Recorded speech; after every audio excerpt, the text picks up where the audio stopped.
go. I just didn't know I think you would have heard if there was still a lot more people. Still people filling it, yeah.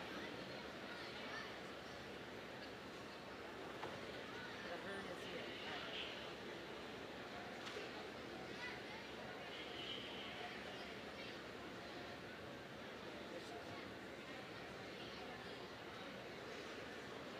So they just show up and it's what they come.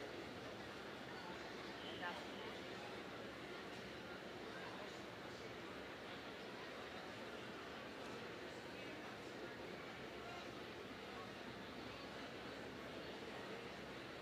we brought two and Jesse was going to get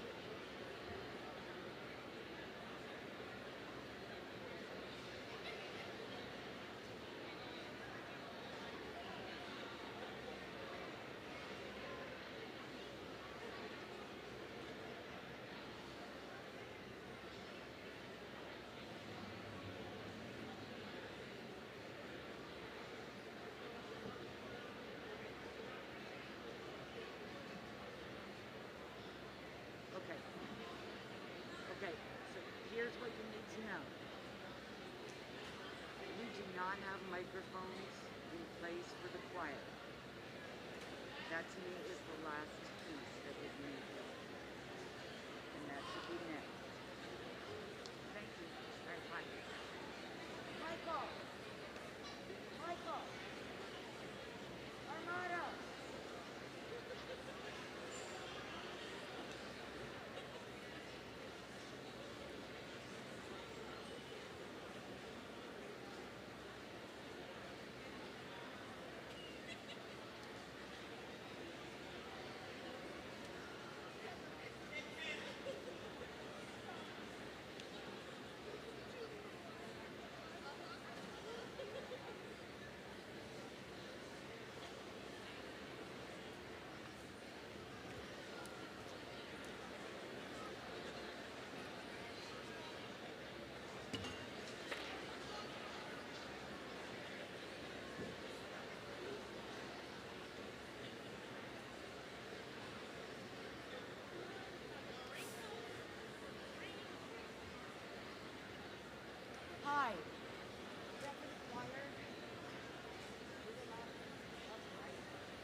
I don't need that. I know, right?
We are assembled. As Grand Marshal, I declare open the 162nd commencement at Albright College in this year, 2022.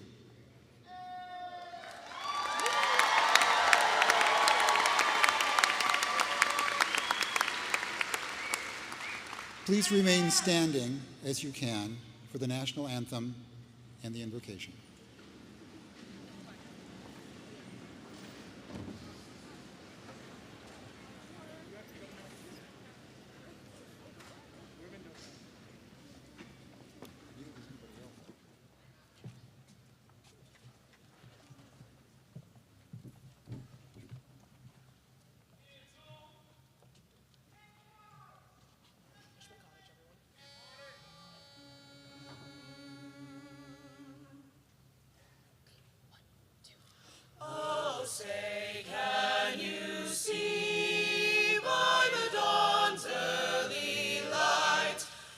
So proudly we hailed at the twilight's last gleaming, whose broad stripes and bright stars through the perilous fight o'er the ramparts we watched were so gallantly streaming, and the rockets' red glare, the bombs bursting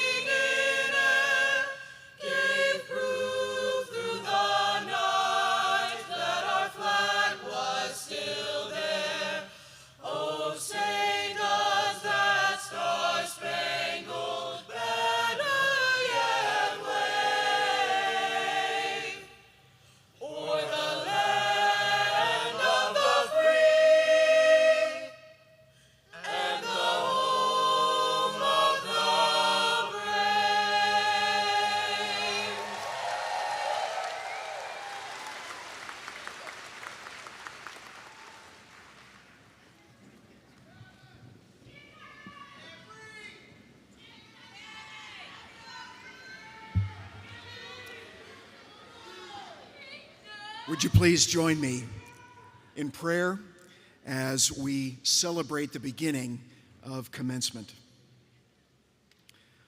Almighty God, to the God of heaven and earth, our eternal King and creator of all that is holy and beautiful, you are the Prince of Peace, the bread of life, the Savior of all creation.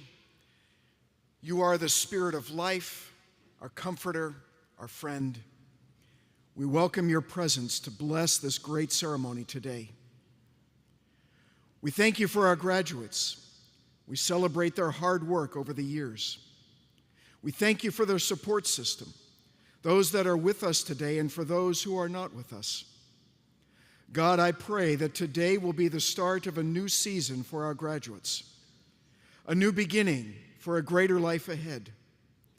I call on you to help them through this season every day, just as I call on you to bless this ceremony. In the name of the Father, the Son, and the Holy Spirit, amen.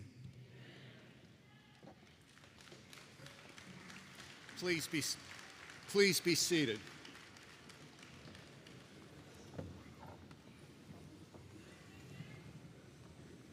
Good morning. I am Ron Schiess, a member of Albright's class of 1983 and chair of the board. President Fetro, honored guests, members of the class of 2022, members of the class of 2022,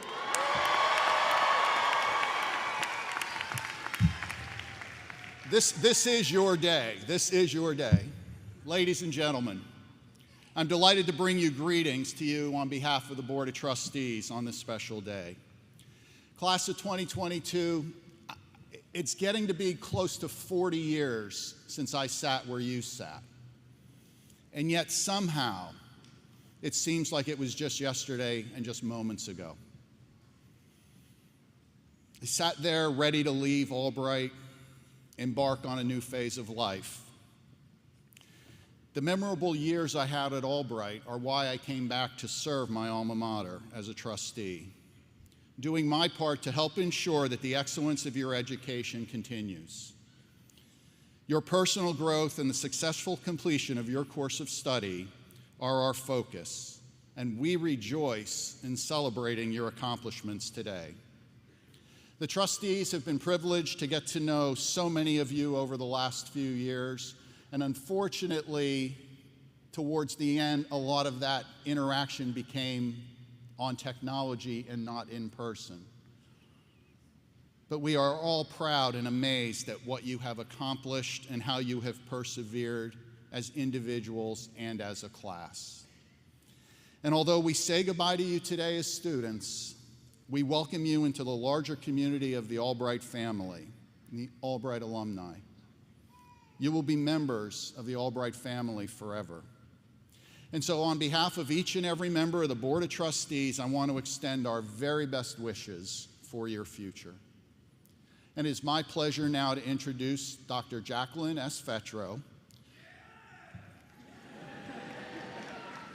a graduate of Albright College, class of 1982, and the 15th president of Albright College. President Fetro.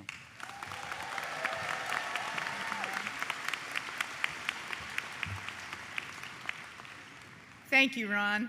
I love that I have a fan club out there. Thank you. Class of 2022, are you ready to be graduated? Let's do a few things first, and then I look forward to shaking your hand. To the trustees, Judge Gregory, Albright College faculty and staff, members of the class of 2022, proud parents, spouses, family, friends, and other supporters, greetings. I am so glad to welcome you on this joyous occasion as we celebrate this exciting day. I'd like to start our ceremony by thanking a few people who make Albright the amazing community that it is. I'd first like to welcome the college's Board of Trustees, an extraordinary group of people deeply committed to Albright, its students, its faculty, its staff, and its very presence in our community and our world. The impact that the trustees have on our college is invaluable. Will the members of the Board of Trustees who are with us today please stand, and would you all please join me in thanking our trustees for their service.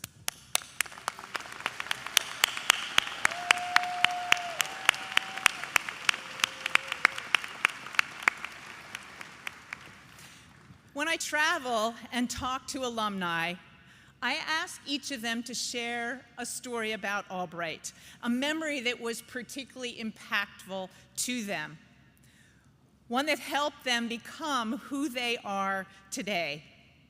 Almost always, that story is about a faculty member, the faculty member who provided support when support was needed, faculty member who cared, who reached out, who pushed when encouragement was needed. The faculty who help us reach beyond the artificial barriers we all set for ourselves. I am grateful and honored to work with Albright's dedicated faculty. Members of Albright College faculty, would you please rise? And members of the class of 2022, please join me in thanking these wonderful faculty members.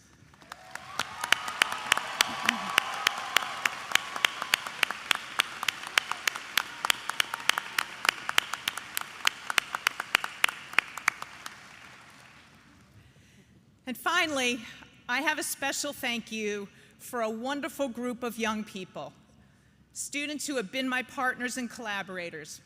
These students have communicated with me during both good times and challenging times. They've never hesitated to speak their minds, to share with me their challenges, their questions, and their aspirations for Albright College. They have never hesitated to tell me what I needed to hear. These students have made invaluable contributions to Albright College. With the graduating members of the Student Government Association, the President's Student Advisory Council class of 2022, and the President of the class of 2022, please rise. And would you join me in thanking these amazing student leaders? President, Student Advisory Council, Student Government.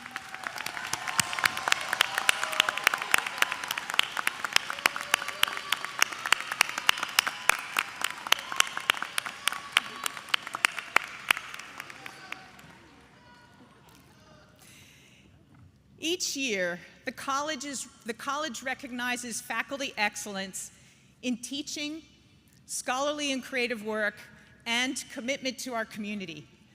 This year's winners are an outstanding group who represent the very best of Albright College, and I would like to recognize them here. I ask each faculty member to stand as I announce your name and award. Please remain standing until all have been announced. And then when all have been announced, I invite the audience to join me in recognizing these stellar faculty members. This year's award winners are Dr. Ian J. Ryle, Professor of Chemistry and Biochemistry, winner of the Lindback Distinguished Teaching Award. Jeffrey Lentz, Senior Artist in Residence of Theater, winner of the Dr. Henry P. and M. Page Laughlin Distinguished Faculty Award. Dr. Michael DeRico, Assistant Professor of Music and winner of the class of 1949 Anadora Vesper Shirk Award for Faculty Scholarship. Dr. Gwendolyn Seidman, Professor of Psychology, winner of the Laughlin Research Award for Faculty Scholarship. Dr. Arcana Albright, Professor of French, and winner of the United Methodist Exemplary Teaching Award. And Dr. Lisa Hain, Assistant Professor and Chair of Applied Psychology, winner of the Melinda Riccio 1994 Memorial Excellence in Teaching Award. Friends, these faculty members represent the very best of Albright College. Please join me in congratulating them for their commitment.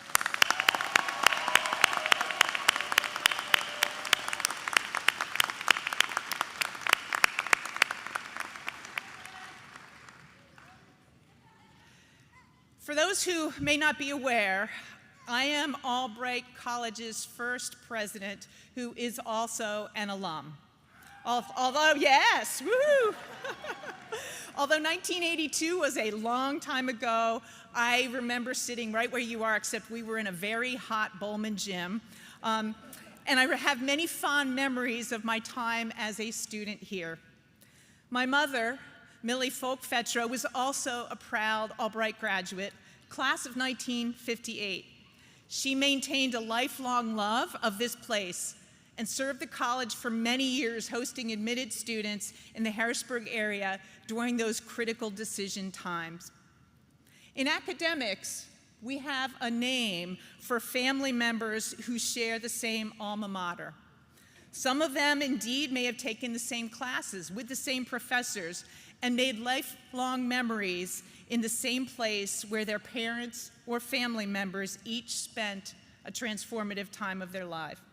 This is a particularly special family bond, and we honor and recognize those relationships today. These relationships are called legacies. At this time, I ask each Albright alumna or alumnus who is also a parent, grandparent, sibling, spouse, child, aunt, or uncle of today's graduating students to please stand as you are able. And I would like you to join me in please recognizing these wonderful alumni. Stand.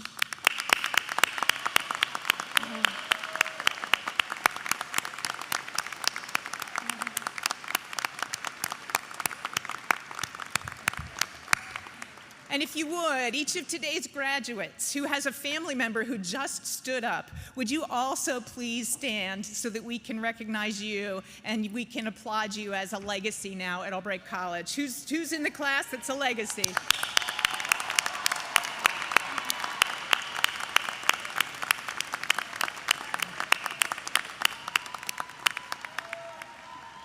Very exciting, very exciting. Albright class of 2022, the day has come when you transition from your moment as a student to the next stage of your life journey.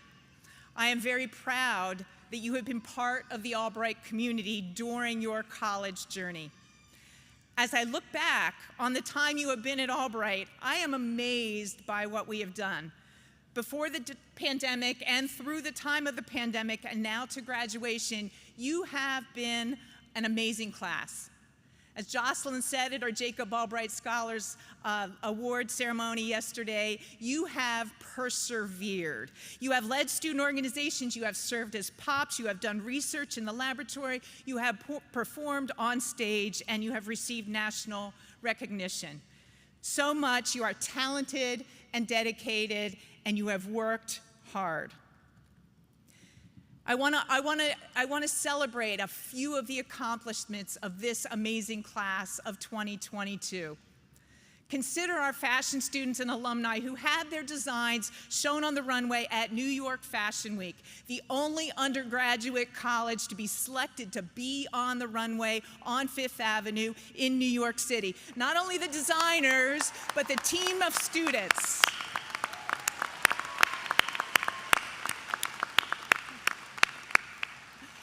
And this is not just the designers. This is the whole team of students, faculty, and staff who work behind the scenes in communication, marketing, logistics, and event management. This is an amazing accomplishment. A number of you did your own research and creative work, asking questions that haven't been answered. You, through Albright's creative research or ACRE experience, you have conducted research, some of which you have presented at national and professional conferences. And most of our graduates in the School of Professional Studies have earned degrees while working full-time. You have worked hard, written papers, studied for exams, done research projects, created presentations, all while you are parents or grandparents, balancing family, schools, job, including the military, to be here today. This is a fabulous accomplishment to be celebrated. Consider the number of you who are co-authors on publications and posters resulting from your own creative work. Many of you presented your scholarly work at professional organizations, including the Berks County Undergraduate Research and Creativity Conference, and I'm proud to say that Albright College had more student presenters at that conference than any other local college. We are Albright College.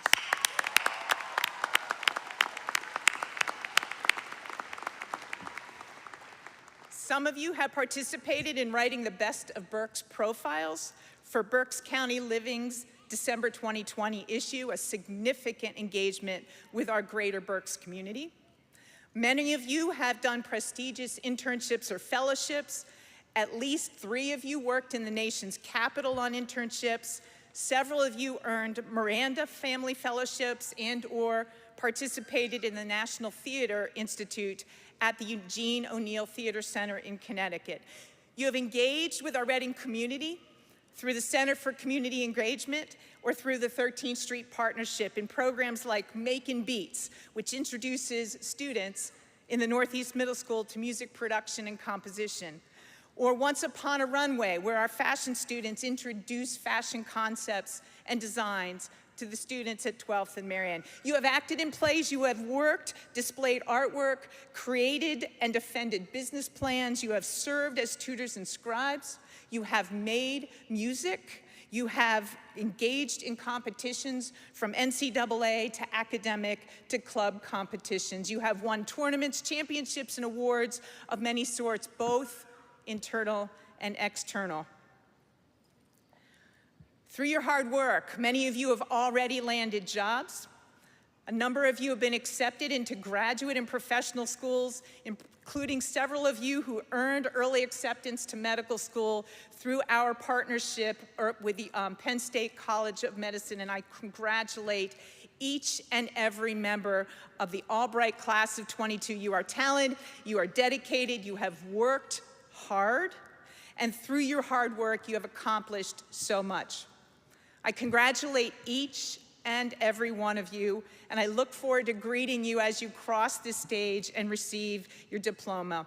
And I wish you the very best in your journey as you move forward. Congratulations, Albright class of 2022.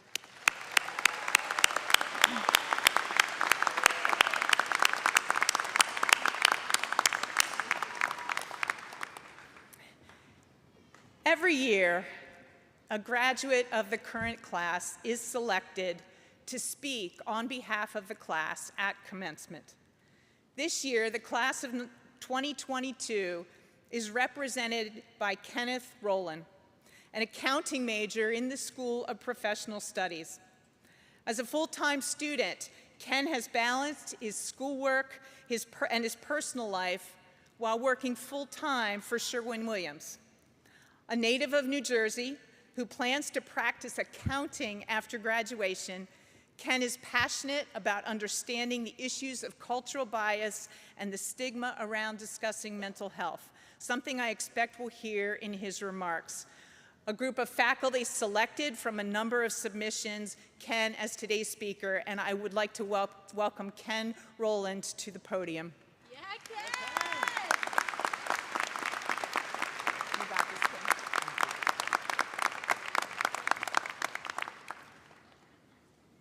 Hello, and congratulations to the Albright graduating class of 2022. I would like to first start by thanking my parents, my brother, my girlfriend, and everyone in my family for supporting me on this journey. I would also like to especially congratulate the members of the 2020 accounting cohort who passed a slew of difficult classes with me, along with my professors. You guys are amazing. What I would like to share with everyone here today is my struggle with rebounding from a setback. I'm graduating today as an adult learner from the School of Professional Studies. I started my undergraduate education when I was 18, and I am now 28. Between the ages of 18 and 28, I've been challenged in unexpected and unusual ways. At age 20, I was diagnosed with bipolar I disorder, which forced me to withdraw from school. I lost nearly all my friends, I had to move, and I had no means of supporting myself. I continued to be hospitalized seemingly at random for years after that, working odd jobs in between going to the hospital just to have a few dollars in my pocket. I lost a lot of friends and my familial relationships were tested. Bipolar I disorder is very rough and complex for both the person diagnosed with it and for their support network. It is genetically heritable and is activated by significant trauma. The disorder is extremely disruptive, and it had challenged me when I first learned I was afflicted by it. Today, I will be awarded a Bachelor of Science in Accounting, which is the most difficult major I could have chosen for myself. I achieved this as a full-time retail employee who worked in a customer-facing job during the entirety of the COVID-19 pandemic. I originally chose to challenge myself because I thought I had nothing to lose. The fact is, I had a lot to lose. My friends were always there and were just giving me space. In fact, I've made many new ones. I cherish them all. My family has been my safety net every step of the way, even when I couldn't see them, and I'm proud to say that I'm happily living with my girlfriend Lizzie and our cat Bubba. My future is boundless, and I am grateful to Albright for giving me another chance, and by that chance, hope. The message I would ultimately like to share with the world based on my story, which I've never shared publicly, is that it is okay to not be okay. There's no shame to be had. Persevere, never quit on yourself, because someone out there is always in your corner even when you cannot see them, and you can fly as high as you want. Thank you.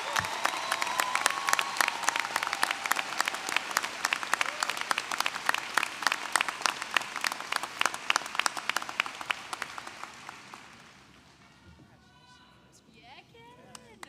Accounting.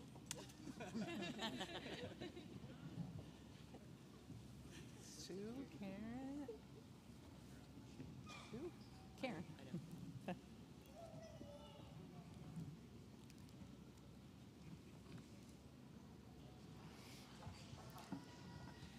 Today, thank you, Ken. That was amazing, and I appreciate you sharing your story with us. And I am so proud of you.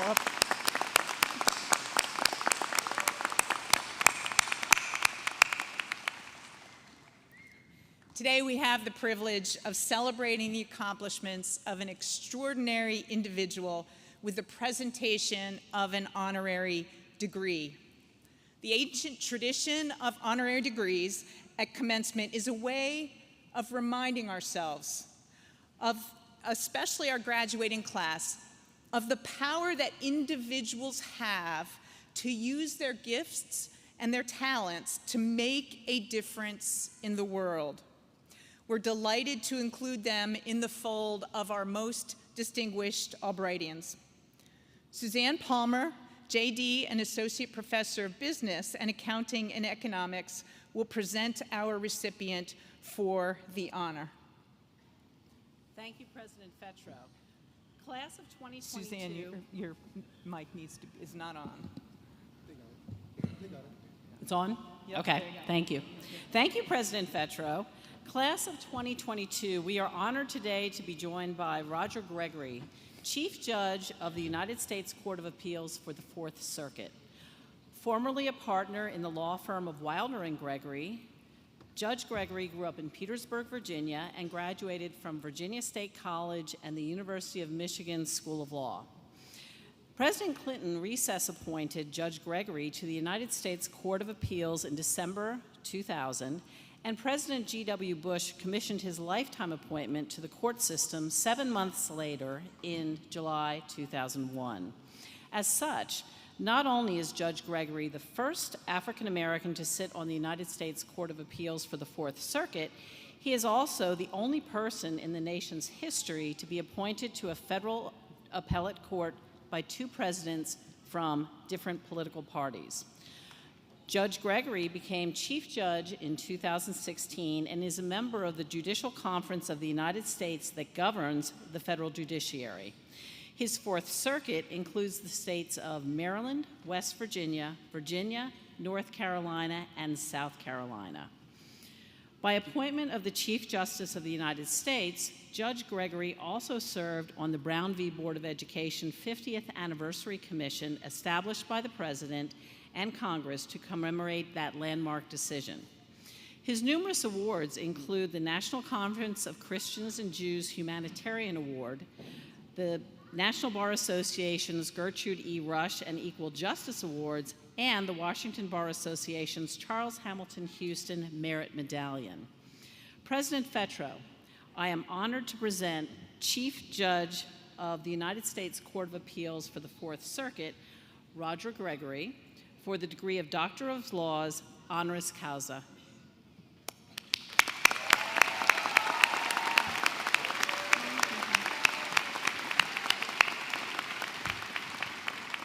Thank you, Dr. Palmer.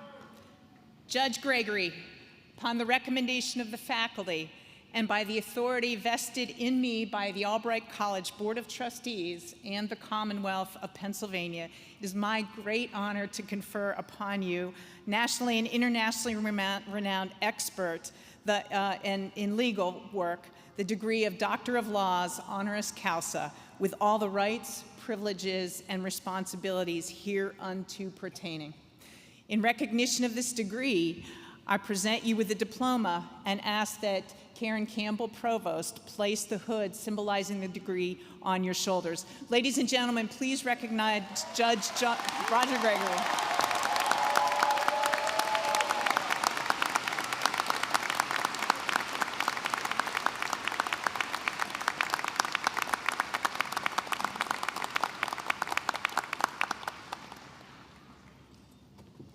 In addition to presenting this honorary degree, it is also my very great pleasure to welcome Judge Gregory as this year's commencement speaker.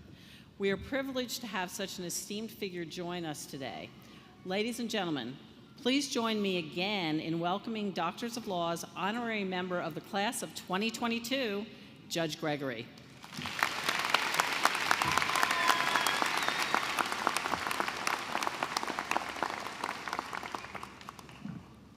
Thank you so much. Madam President, Dr. Fitra, Chairman of the Board of Trustees, members of the Board of Trustees, distinguished faculty, guests, parents, and loved ones, well-wishers, greetings, and to this class of 2022. Congratulations.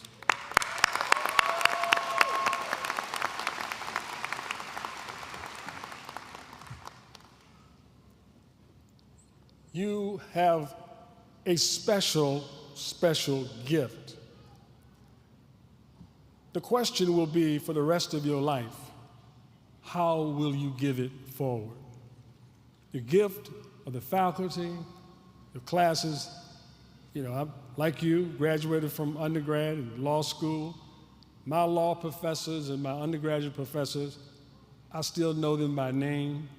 Some of them have gone on to glory, as we say, but they still resonate in my heart. And I hope that that will always resonate in your heart, because what you should always strive to do is make available to others that which has been given to you. Oh, yes, you paid tuition. Yes, you struggled hard. You worked hard. But there was still a gift. Because as you know, there are a lot of people who pay a lot of money and do a lot of things in the world, and they don't get a gift. But you got a gift that you can pass on, and I want you to use it wisely. I want to congratulate the administration of this great college. Thank you for this degree that you have bestowed upon me. I want you to know I do not take it lightly. When someone has something kind to say about what you have tried to do in this space of time we call living, that's important. And graduates, I want you to understand that no one is an island. No one does anything alone. So I accept this on behalf of my parents, my late parents who never lived to see me become a judge, and all those people and wonderful people who just loved me and embraced me. That's who's out here today. And work hard for them. When I had my Senate hearing, I was walking up to the Capitol, and of course, the senators, as you now know, a lot of people now know, they question you, and you know what? My prayer was not that I would be confirmed.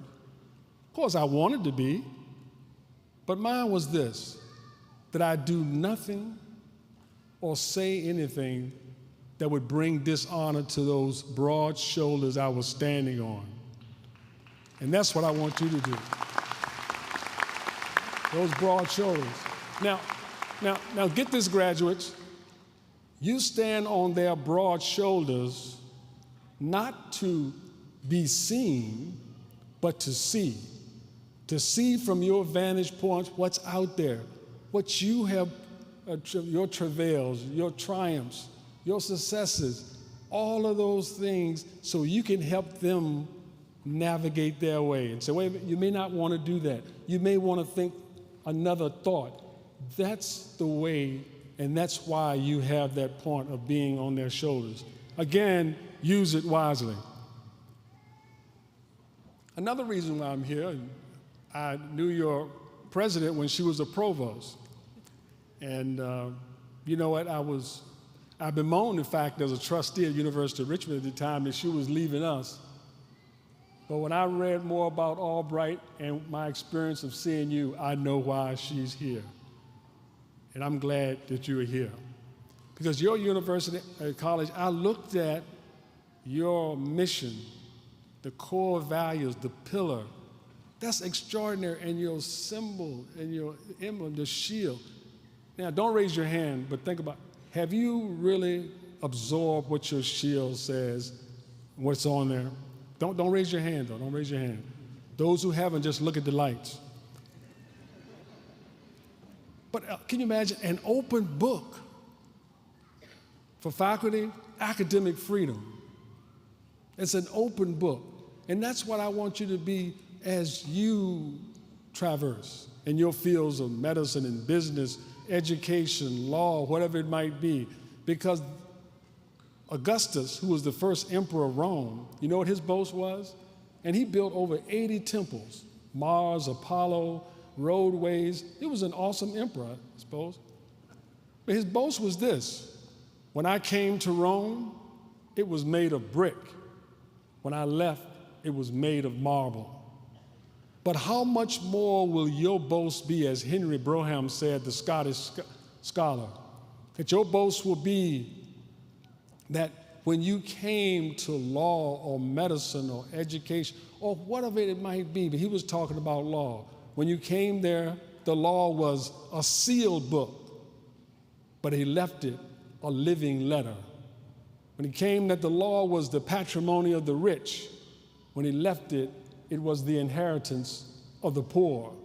When he came, the law was a two-edged sword of craft and oppression. But when he left it, when you left it, it was the staff of honesty and the shield of innocence.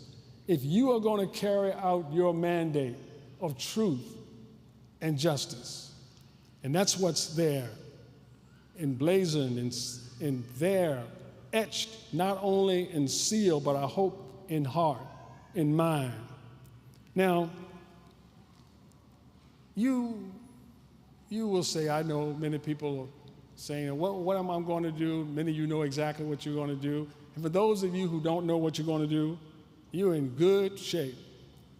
I had no idea that I would be on the Court of Appeals. I had no idea in terms of my law practice. Don't worry about that. Yours is not to see what lies dimly at a distance, as Carlyle said, but your job is to do what lies clearly at hand. Work while it is day. Work to see what there's to do. You are here. You have been here. There is work to be done. As Derek Bell said, that there are faces at the bottom of the well, and they look up every day. It needs your help. The idea of justice is real, and it's important. And if our nation will continue to be, as they say, a shining light on a hill, a republic, a constitutional republic, it will take your generations and generations after you and present generation to be committed to justice. Brian Stevens, who is a wonderful human being, he's the head of the Equal Justice Initiative down in Alabama. He says that the struggle for justice is continuous, but fortunately, the balance of that struggle does not turn on the skepticism and fear of those who do not believe in the power of justice. It turns on the hope and spirit of those who still believe. You need to continue to believe that everybody has a right to a seat at the table. And some of you know very well, education itself has been a struggle. You needed hope when there were times when what you saw did not match hope. But you kept on climbing. Like Langston Hughes said to mother and son, he said, life for me ain't been no crystal stair. There's been tacks and boards torn up and splinters and floors, carpet bare, but I kept on climbing. You kept on climbing, moving. And I believe that at the end of life, in the fullness of time, when you are judged, you will not be judged by how high you went on the mountain. You'll be judged by the place that you are, what did you see, and how did you respond. That's the creed that you have. That's what Albright College has instilled in you. And it is your job to live that. Not just mere perception, but to live it. Oil lamp, I love that. Lighting the way. You know, it's a story about, real quickly, about, not as really a story, but it talks about a woman. It's in the Bible, and she needed something, and she didn't have any money, and all she had was just a little drop of oil. So she was told, to go in and go around and find vessels, as many as she could from her neighbors. And once she got them all, and every time, and it was a miracle of Jesus, and what he had done, she kept pouring and pouring and pouring and pouring. And then she ran out of vessels. Now get this, the oil didn't run out. The vessel ran out. Now I want you to get this. Everybody's not going to get this. My point is this. There are many people in vessels who need your help.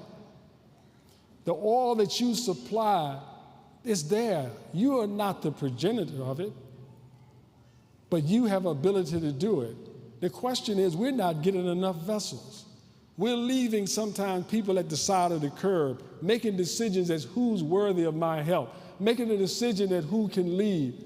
Those are the vessels. Get every vessel that you can, because I know something about vessels and somebody picking me up and putting oil in me. When I come to Pennsylvania, I always think about that. I was born in Philadelphia, but I'm a Virginian. I don't know much about Philadelphia. I think I was there maybe 2 or 3 weeks and came back. But the story is this. I was adopted and didn't really know about it for many, many years until I was a teenager. But here's the thing. When I was born, I was there. Early on, I had burns on me and scars, and there's some on my shoulder now and lower legs. I had asthma. I had little rickety legs, and real rickety legs, and I'm still a little pigeon-toed, but since I'm a judge, nobody knows this anymore. I don't know why. I just don't know why. But who would have picked me? Who would have picked a boy with asthma, with scars, with rickety legs? That's what I'm talking about. Get those vessels who need your help. Get those who need your help. That's why you're here. That is why you're here. I want you to understand that don't fall into the trap of a human weakness. That human weakness is called ego. Now, I know Freud will tell you there's nothing wrong with having an ego and, kind of things, and id and super ego. I know you psychology majors, you could teach this class. But I'm talking about egotism, that it becomes a belief and a driving force in your actions. And this human weakness is this. Somehow we manage, it's so easy to elevate ourselves to a position where we believe that we can rule others. And when we can't control them, somehow we fancy ourselves that we are wiser and better and that we are entitled to do so. Don't do that. Don't do that. This land, this earth, this globe, this is for all of us. As Dr. King said, and that was from Tom Reevely, who said those words, a great judge of greater wisdom. Dr. King said, we're all tied into a common garment of destiny. It makes no difference if you live in a mansion, but the kid next door is playing with matches. You can't build a fence too high. You need to be involved and engaged. And I want you to know that there are miracles and mysteries in life. As I told you about my background in Philadelphia, there was a miracle and a mystery of why I was chosen. I don't know why, but I know one thing. I've tried to dedicate my life to giving back and looking at that person and being at the tables that the president talked about and things I had opportunities to do is ask this question: who's not at the table? If you're talking about students, are the students accounted for? If you're talking about how single moms can get someplace, that's what happens. Sometimes you schedule a meeting at 2 o'clock in the afternoon or 11 o'clock in the morning because nobody's at the table and say, wait, but no, I got to get my children. Yeah, I can't do that. I can't be there till 6. But because there's no one at the table, that voice is never heard. John Meacham, who in the book, The Soul of America, said much of the vibrancy, get this, much of the vibrancy of America's story lies in the courage of the powerless to make the powerful take note. That's what I want you to do. Take note for them. Understand it, that is your duty. That is your understanding. The laurels on the symbol, your symbol, normally laurels for people who cross the tape, break the tape, and victories on athletic fields, that's wonderful. But under your creed, no, it's the laurel for the victory of your challenges. As Ken spoke so eloquent, so powerfully, words of iron, in talking about what this means to him, but it's his story is our story too. That we all have a responsibility to be involved, to embrace whatever it might be that our fellow women and men need from us. And there's nobody better equipped than Albright graduates, because I know the ilk. I know what you have been guided by.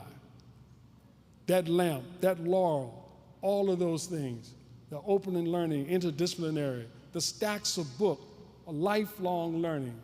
Don't give up on that. We need you. We need you. It's so important, and it has to be a way of life for you. When I started school in 1959 in Petersburg, if I had been born 60 miles west of where I was, I would not have had any school to go to. Because in 1959, Prince Edward County closed their schools in answer to Brown. So for 5 years, they had no school to go to, African Americans, and then they closed all the schools, but others were ready for private schools or academies and those kind of things. But in terms of being on the court, one of the finest moments I had, and I wasn't there officially as a judge, I was there as someone, and they gave me the privilege to do it. I went to the graduation ceremony of grandmothers who were given honorary diplomas, high school diplomas. And I saw grandbabies and tears, and I thought, how do you give someone back their education? I want you to remember that when you look at your degree. I want you to remember that when you think you want to give up. This is too hard. I can't do it. There are people who struggle without the letters. Like my parents, they worked hard and earned wages so I could earn letters. They got up early in the morning so I would have more time to dream. That's the kind of sacrifice that was made for me, and sacrifices were made for you. You must carry out that, and you must do what is required of you. Of whom much is given, much is also required. And as I close, I want you to know that you possess a wonderful gift. Use it wisely. Use your brain and use your heart and connect it. And this is just a little short thing as I close. It's a story about a girl whose father was the gas light. He lit the gas lamps in the little village. See, y'all know about that. I don't either realize before me, but I read about it. But the village lamplighter, somebody laughing. The village lamplighter would light the lamps, and she would go on the hillside and watch her father light the lamps every night in the village. So one day, about 2 or 3 months later, they were in school, and it just so happened that the teacher said, what do your parents do? Everyone was asked that question.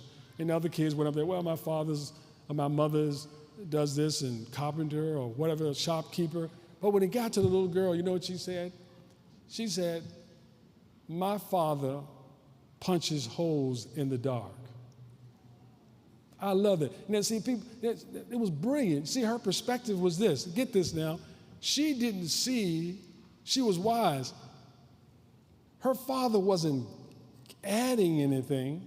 Listen now, when you serve and the great things you're going to do, and I know you will, and you'll be speaking here or other places around the world and doing those things, it's not about adding, it's about subtraction. You see, because the light is already there. It was already created by the Creator. The problem is the clouds of insensitivity, the clouds of oppression, the clouds of prejudices, the clouds of marginalization have covered it. So she knew that her father was only punching holes so that the light that was already there could come forward. I say to you, class of 2022, punch holes in the dark. Punch holes in the dark. God bless you.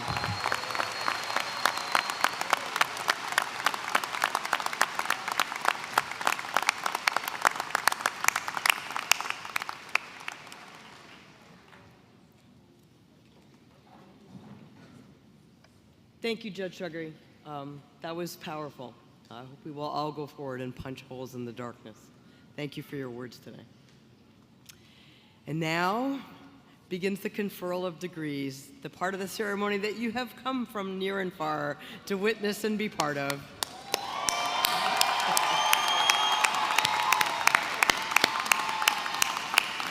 I get the best part of this. Candidates will be hooded by a faculty member on a little stool here, and with the appropriate hood that relates to their degree. President Fetro will greet and present a diploma to each graduate with the assistance of Professor Rodney Warfield for the master's degree candidates. So here we go. Candidates for the degrees of Master of Arts and Master of Science, please rise as you are able. President Fetro, it is my pleasure to present to you the members of the class of 2022 who are candidates for the degrees of Master of Arts and Master of Science. Having successfully satisfied the diverse and rigorous requirements for their respective degrees, these candidates are recommended to you by our dedicated and distinguished faculty. Candidates, by the recommendation of the faculty and the authority vested in me by the College Board of Trustees and the Commonwealth of Pennsylvania, I am pleased to confer upon you the degree of Master of Arts or Master of Science as appropriate, with all the rights, privileges, and responsibilities thereunto pertaining. Congratulations.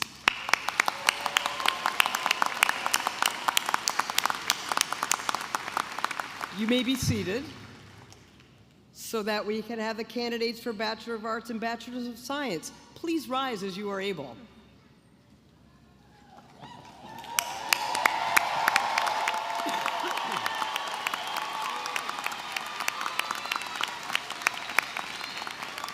President Fetro, it is my pleasure to present to you the members of the class of 2022 who are candidates for the degrees of Bachelor of Arts and Bachelor of Science.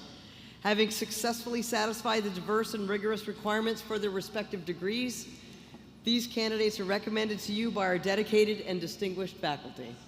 Thank you, Karen. Candidates, upon the recommendation of the faculty and the authority vested in me by the Albright College Board of Trustees and the Commonwealth of Pennsylvania, I am pleased to confer upon each of you the degree of Bachelor of Arts or Bachelor of Science as appropriate, with all the rights, privileges, and responsibilities thereunto pertaining. Congratulations.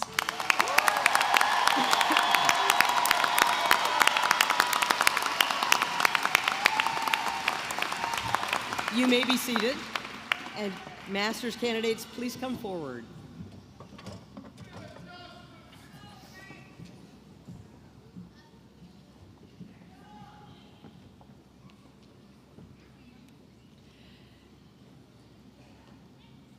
Megan Marie Baker.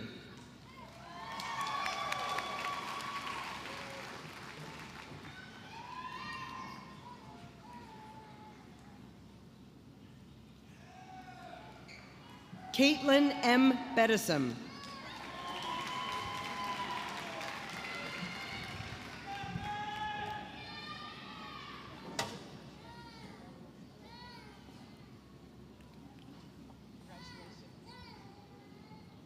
Elijah Edward Lee Bowers.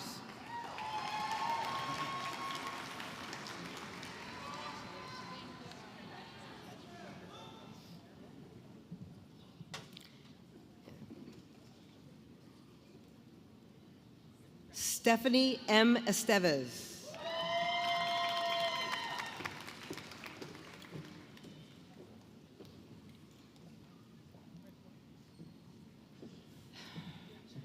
Natalie Christine Jacobs.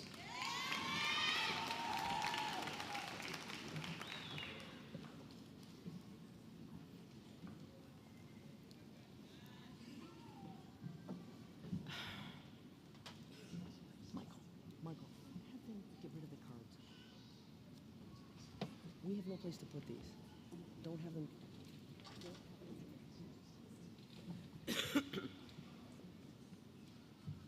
Natalie Christine Jacobs.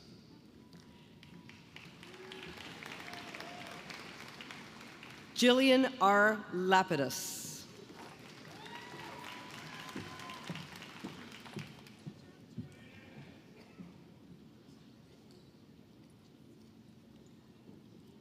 Gabriela Marrero.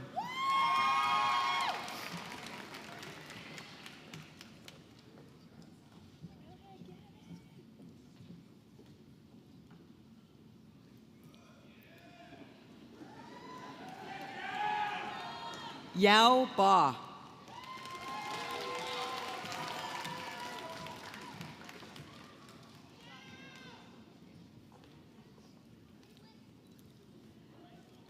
Natalie Elaine Buck.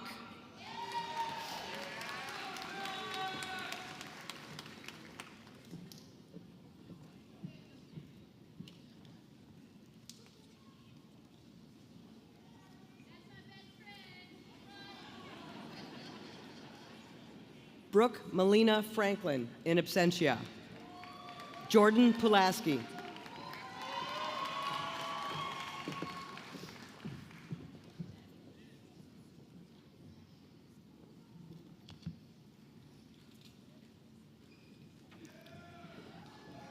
And now we have the Bachelor of Arts candidates.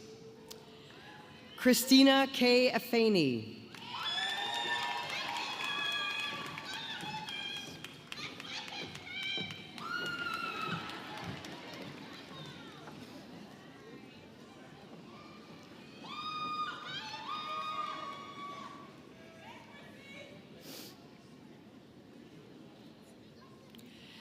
Gasperio Joseph Alessi.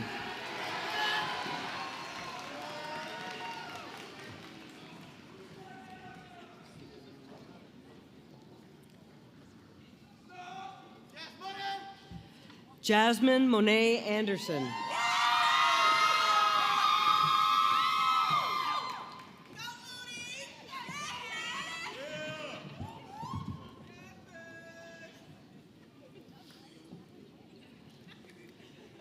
Janelle Arters.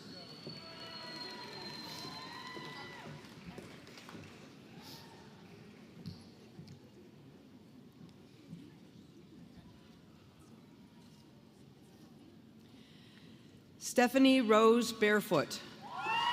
Summa cum laude, college honors, departmental distinction in psychology, Society of Jacob Albright Scholars.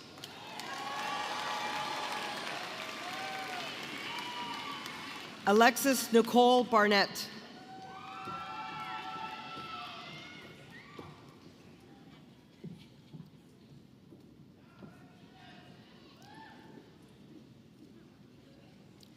Danielle Jordan Bielecki.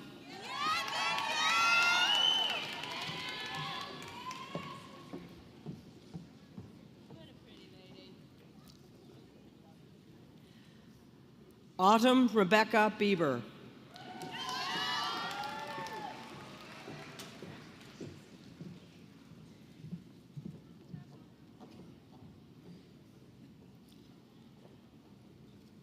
Gabrielle Marie Boggs.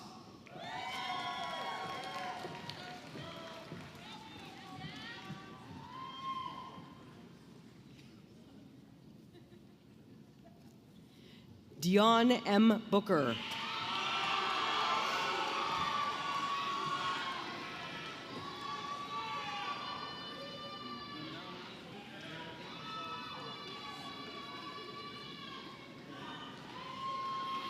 Haley Elizabeth Brooks.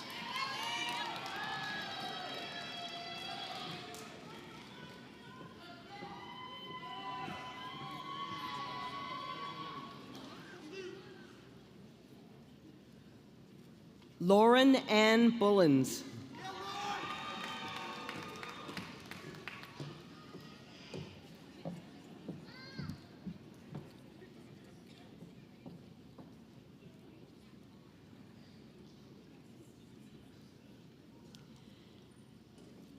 Stephanie Maria Califiore.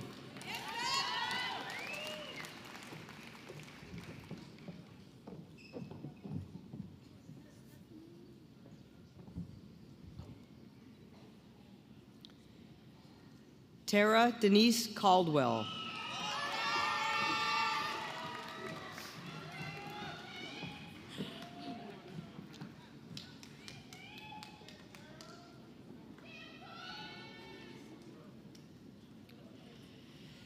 Matthew Damon Camerano, summa cum laude, departmental distinction in English, Society of Jacob Albright Scholars.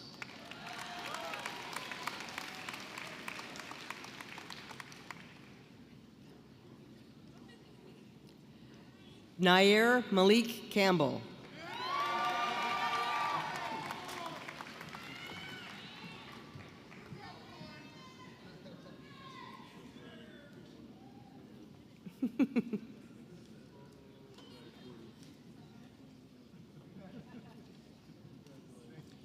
Rachel Nicole Kerrigan.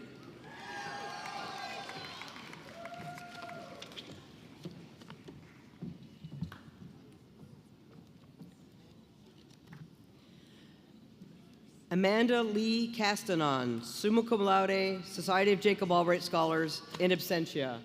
Zachary Chan, in absentia. Kamala Chapagai.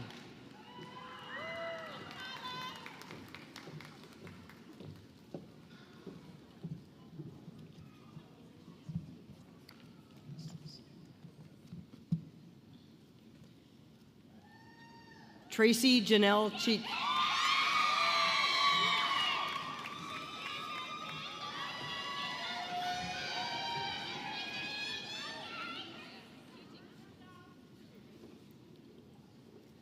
Marissa Jean Coca.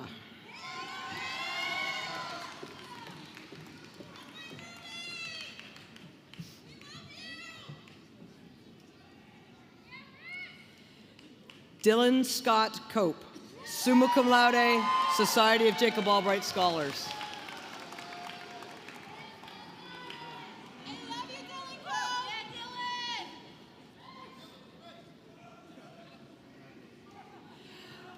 Laura E. Costello.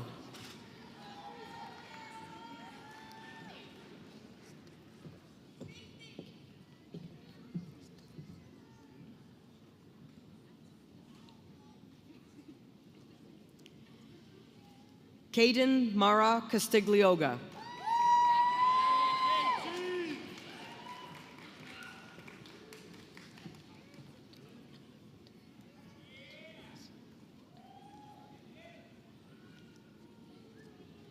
Tamia C. Covington.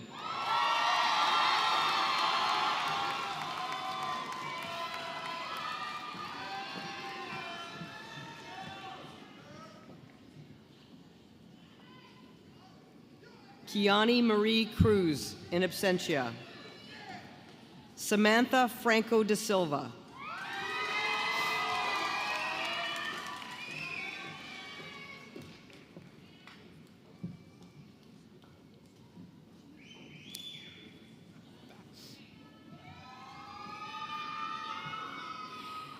Emily Denny.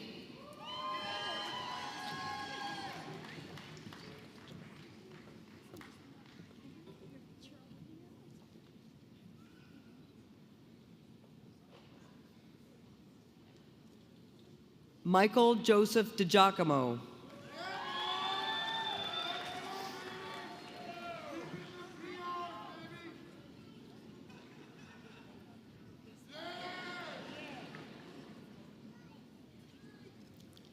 Nicholas James Dolan.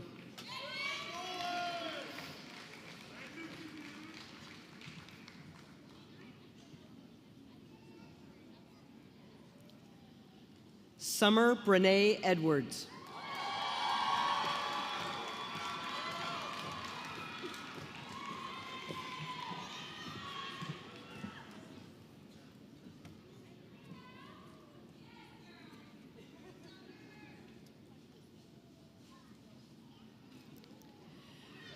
Rebecca Lynn Effrig.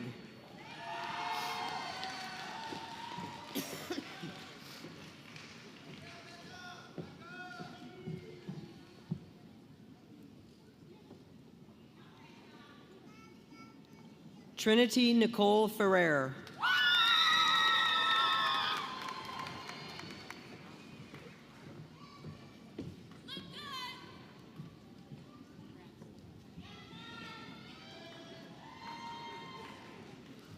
Lauren Olivia Farrell.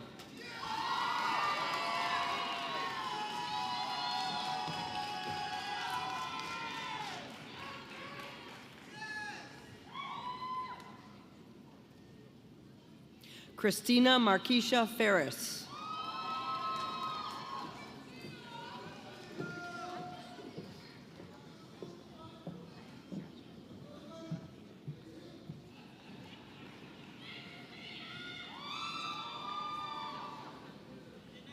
Tajay Dayon Faxon.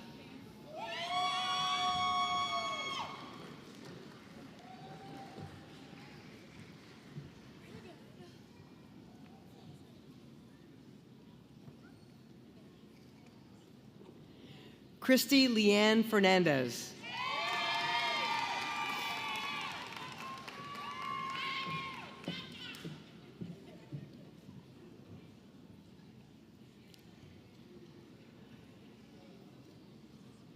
Luis A. Fernandez.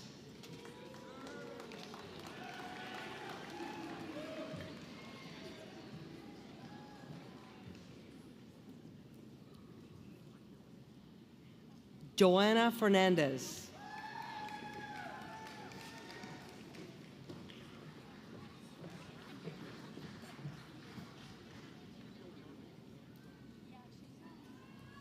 Nadia Monet Fleming, in absentia.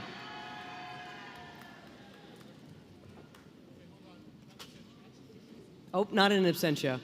Just kidding.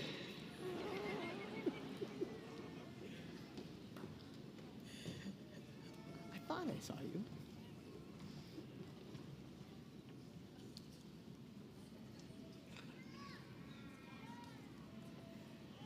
Nyalea Fournier.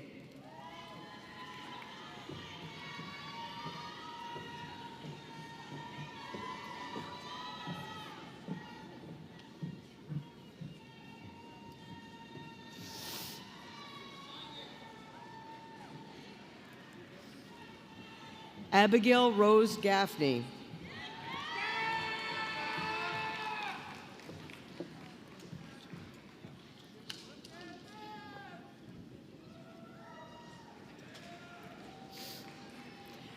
Janaya K. Jilks.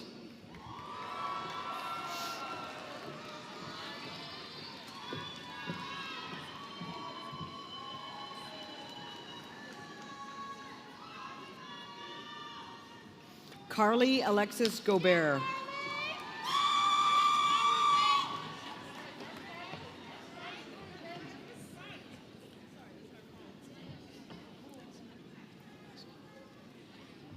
Carolyn Elizabeth Golembeski, cum laude.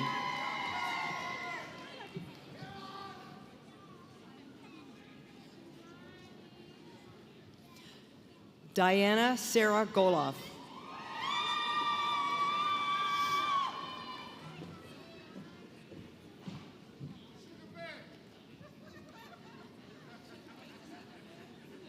Athena Gordon.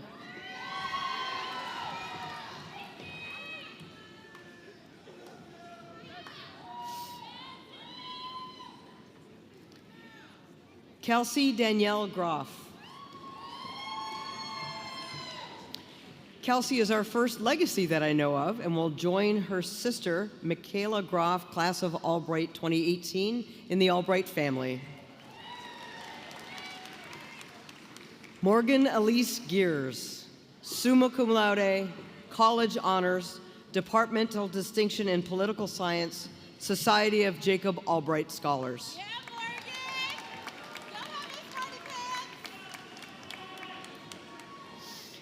Joseph John Giuliano.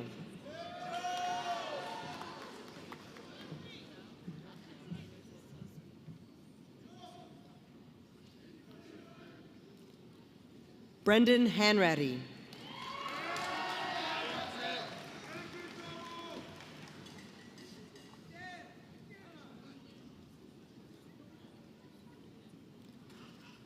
William David Hanratty.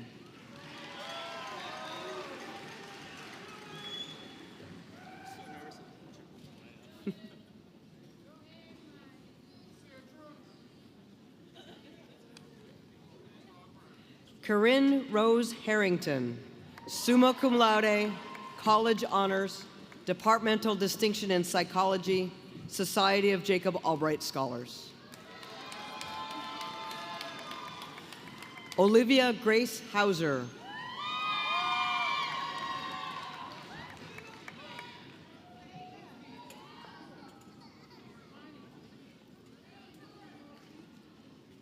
Heidi Irene Hernandez.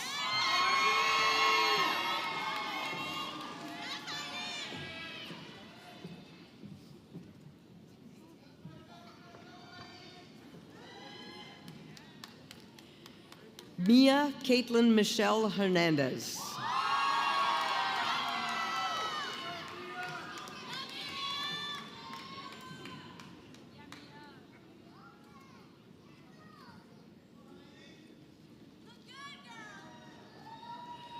Rihanna Renee Holder.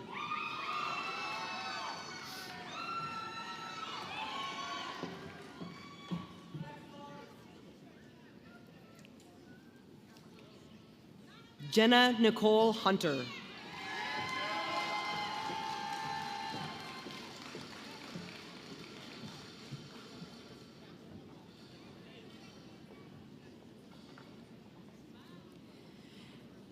Amber Patrice Himes Varga.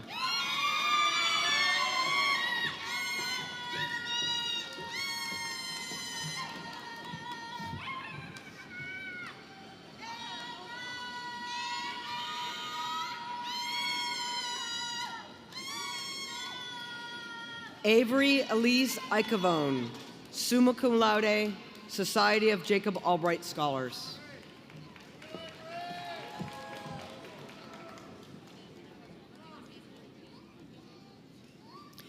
Kayla Portia Izzard.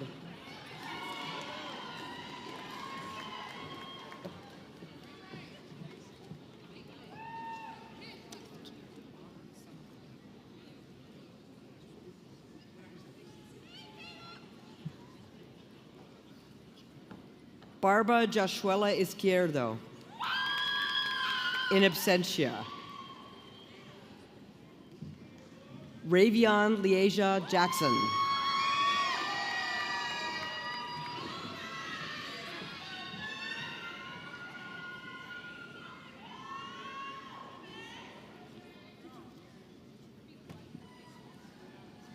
Carmen Michaela Johnson.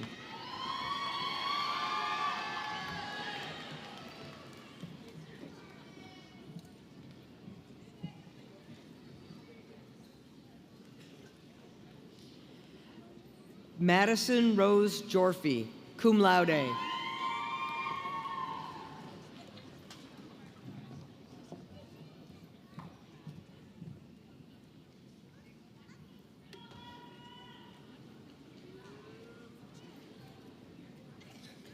Madison Lynn Keeney.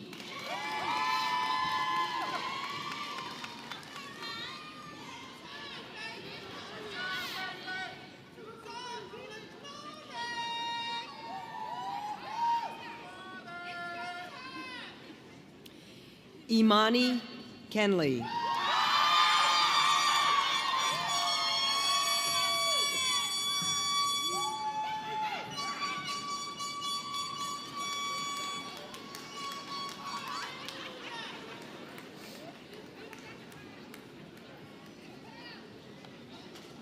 Jake Feliciano King.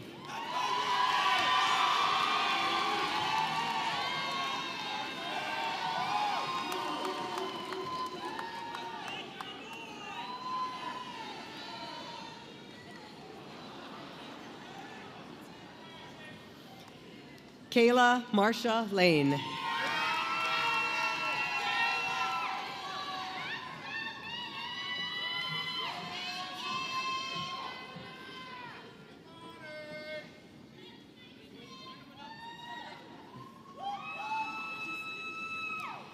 Bria Noel Lesher.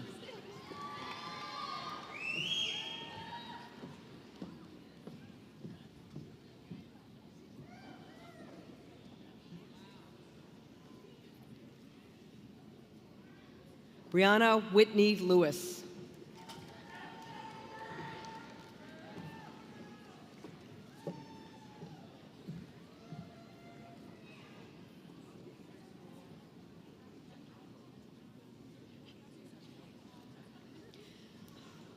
Gabrielle Elizabeth List, cum laude, departmental distinction in psychology.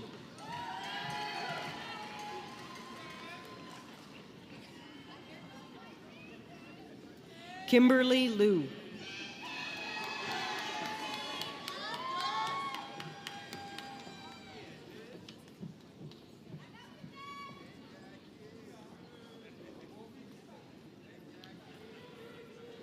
Jessica Rhiannon Lagozo.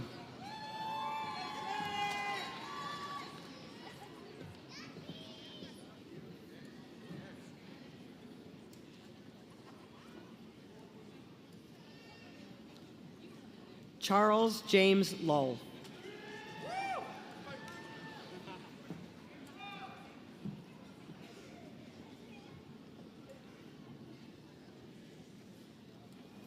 Lisa Liu, magna cum laude, college honors, departmental distinction in English.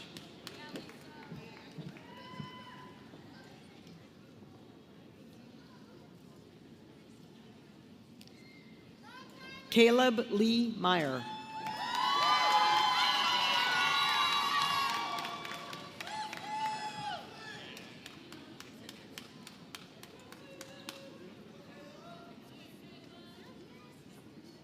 Brandon Tyler Maroney, cum laude.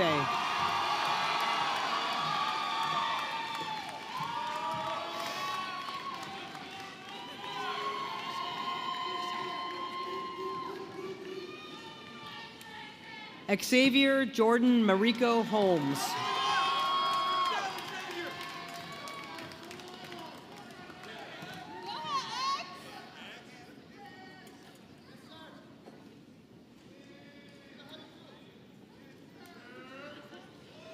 Jacqueline Merroquin.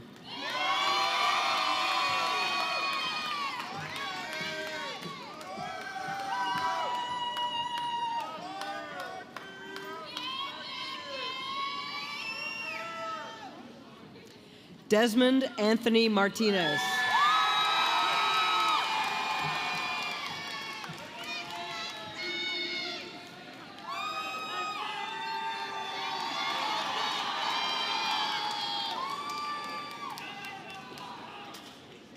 Jacqueline Martinez.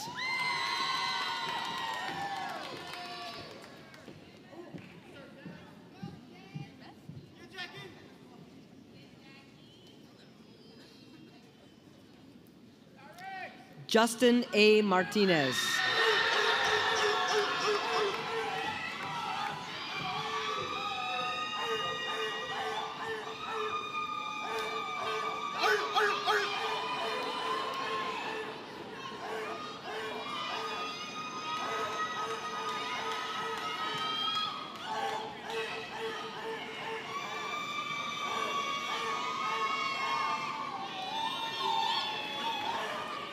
Regina T. McCarter.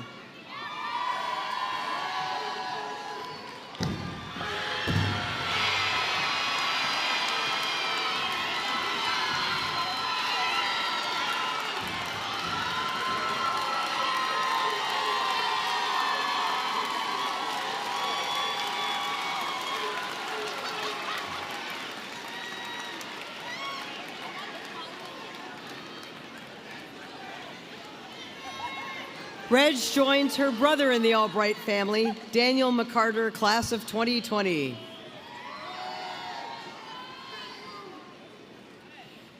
Drea Lynn McCloskey.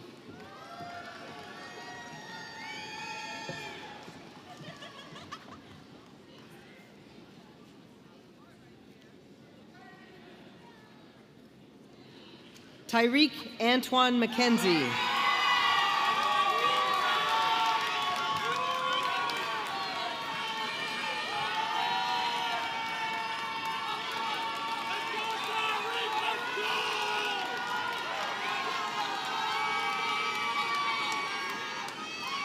Matthew Francis McWilliams.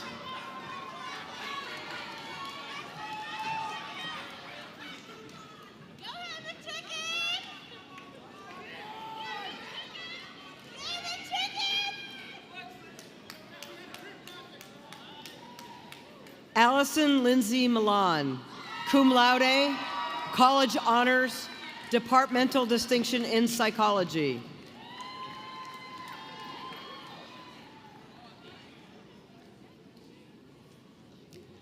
Mackenzie Lorraine Metler, magna cum laude.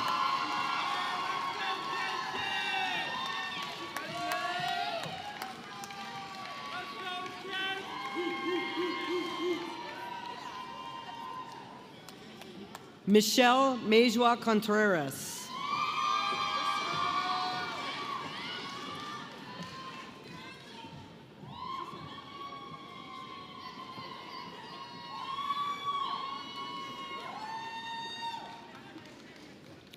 Connor Joseph Miller.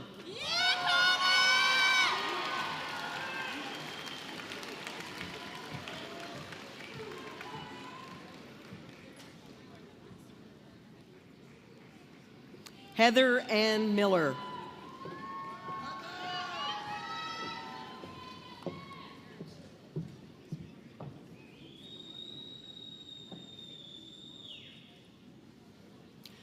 Carly Victoria Molinaro, magna cum laude.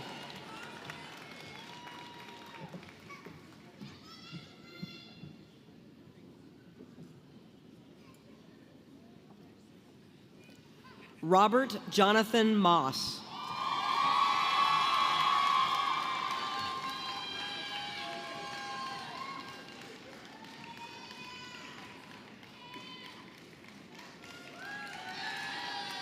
Haley Marie Muncy.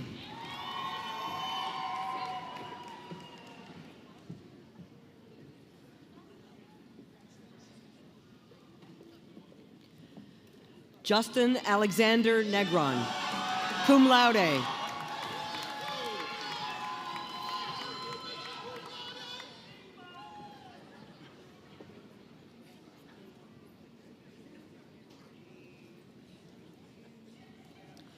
Ziana Corin Norman.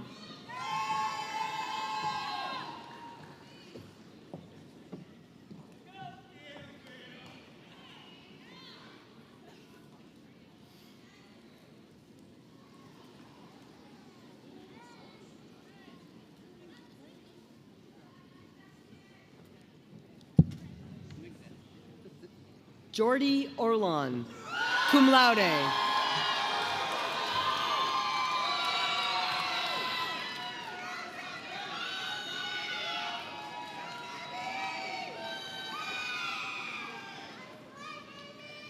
Christina Nicole Ortiz, cum laude.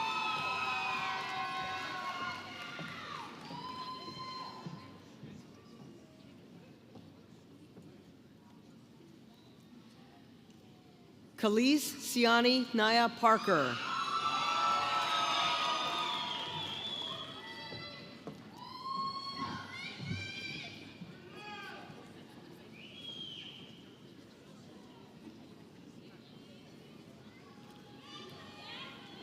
Margaret Ellen Pensabene.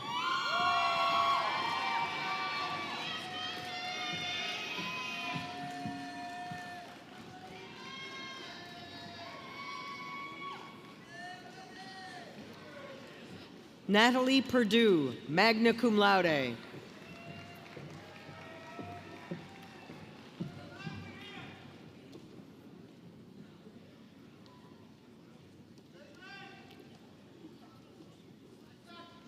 Crystal Michelle Perez.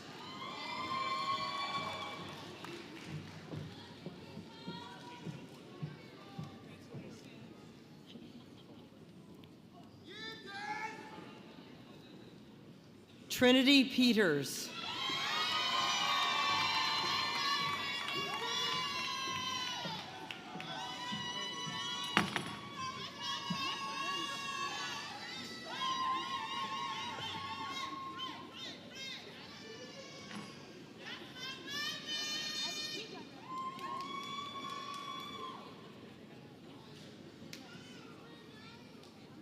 Alexis Kathleen Pitkovitz.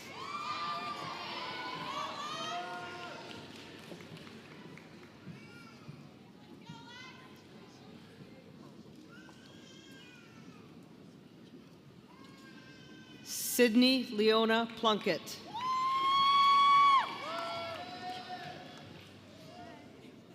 Those aren't orange, Sydney. I know, I'm sorry. Hansel Justin Quesada.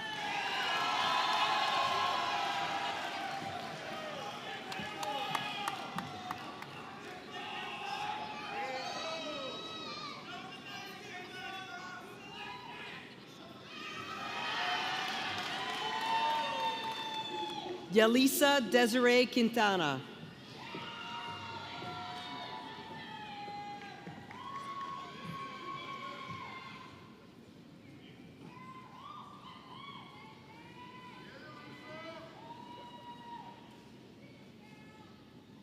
Yaberlis Elizabeth Ramirez Pimentel.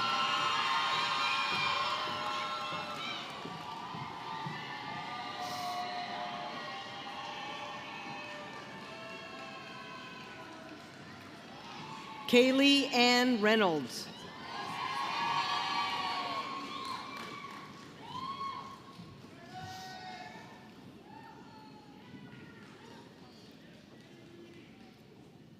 Morgan Riley.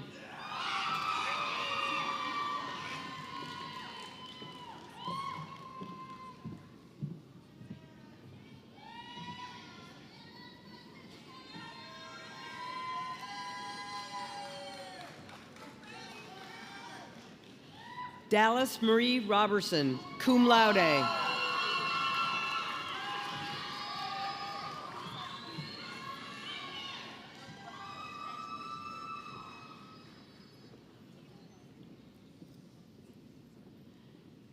Layla Ray Roberts.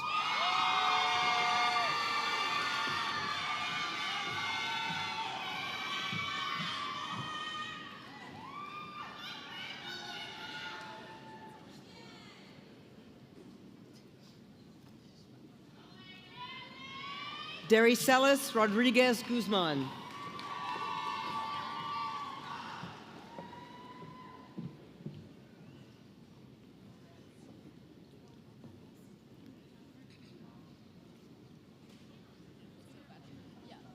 Diamond Christina Rowe.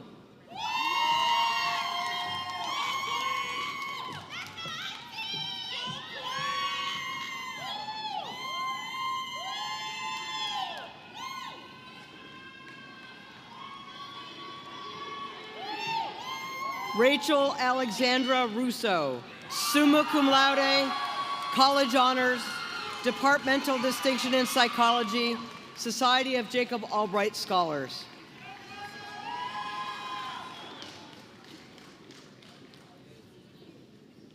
Katsuko Sakagushira, in absentia. Justina Sharon Sampson.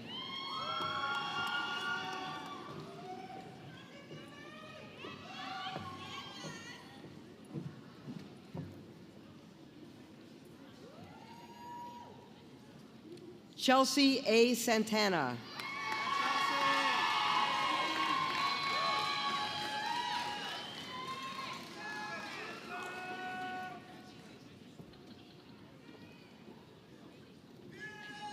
Sylvia Elizabeth Sarceno.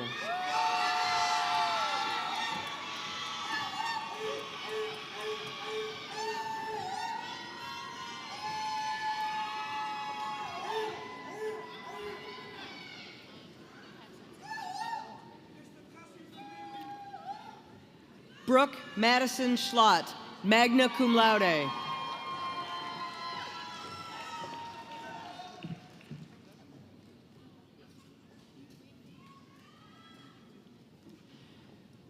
Grace Elizabeth Seraphin.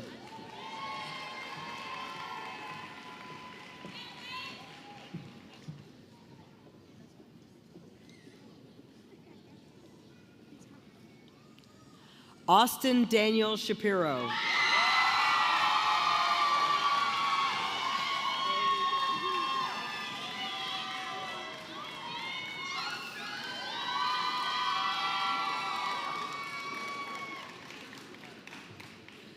Todd Shelley, magna cum laude.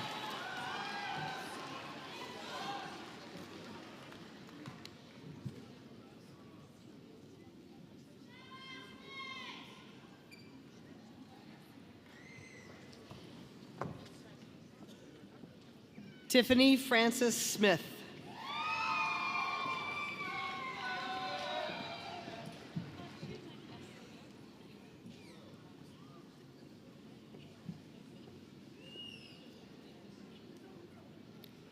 Michael John Stahl, magna cum laude.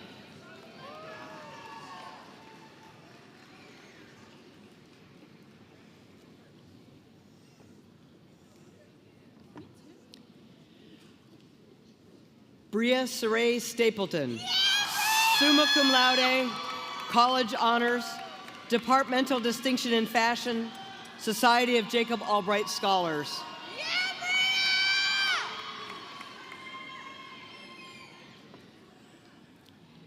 Daniel Paul Stofko.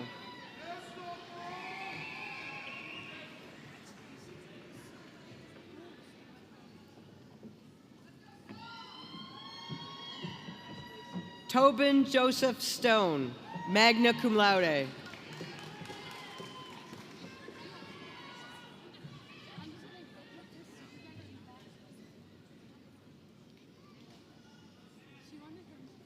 Emily Natalie Stragopede, summa cum laude, college honors, Society of Jacob Albright Scholars.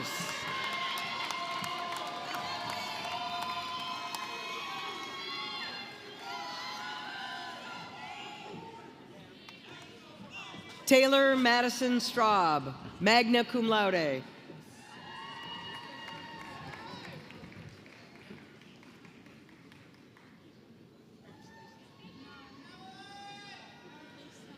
Mackenzie Sky Sullivan, magna cum laude.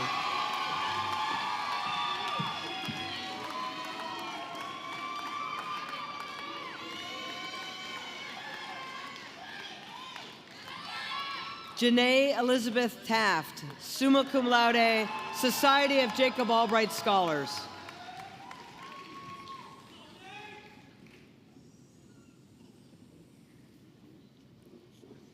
Carla Bernetta Thomas.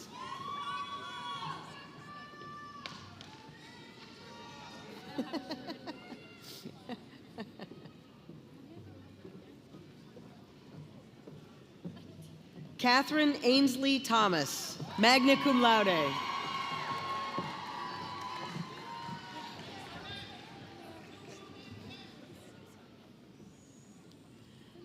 Leslie Tolentino.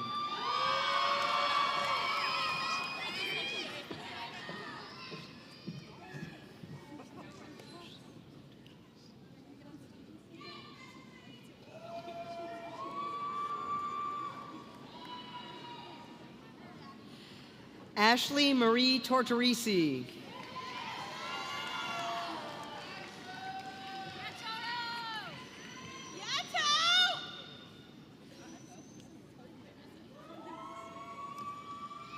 Allie Tu, summa cum laude, Society of Jacob Albright Scholars.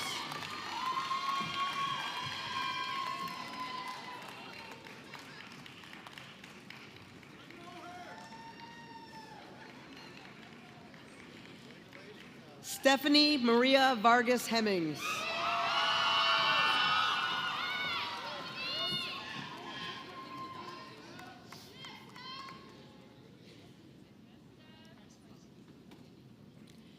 Jennifer Vasquez.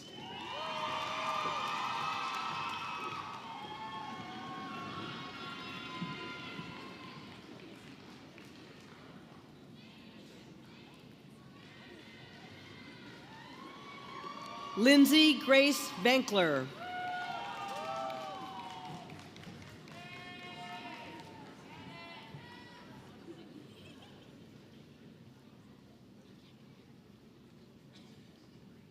Kelly Elizabeth Ventura Blanco.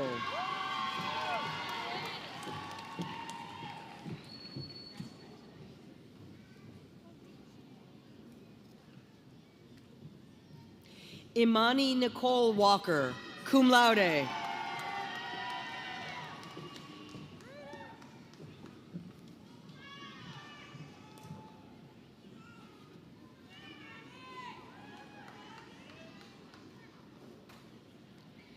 Brady Catherine Wassel.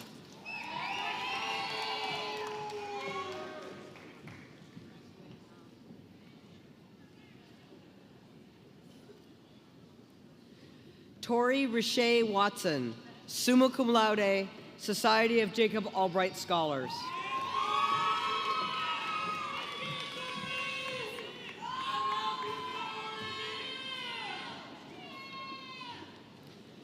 Alexa Ann Warzeniak, cum laude.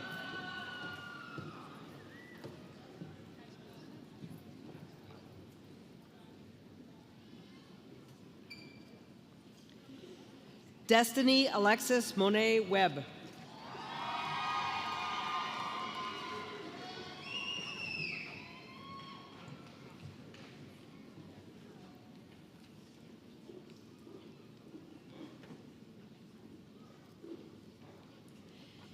Taylor Elena Imelda Williams, magna cum laude.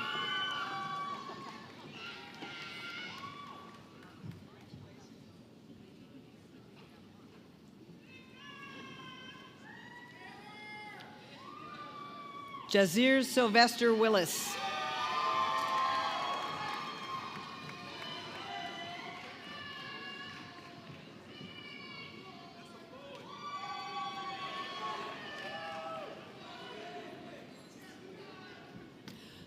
Logan Michael Winterstein.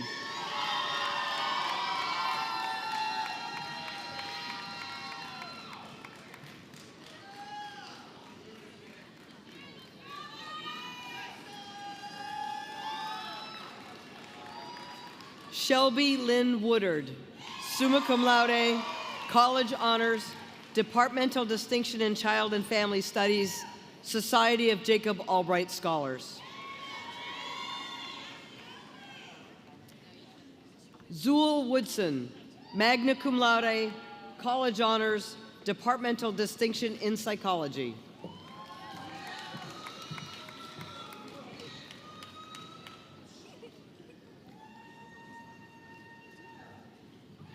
Abigail Catherine Yanaway.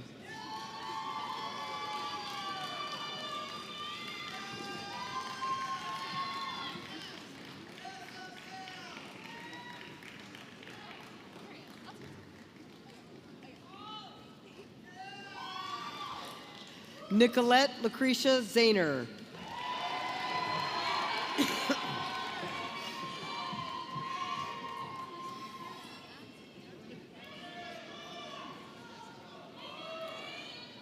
Matthew William Zimmerman.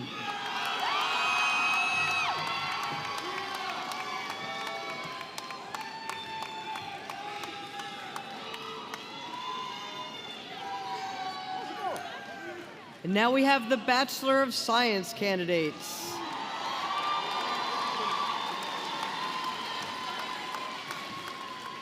Ryan Anthony Adams.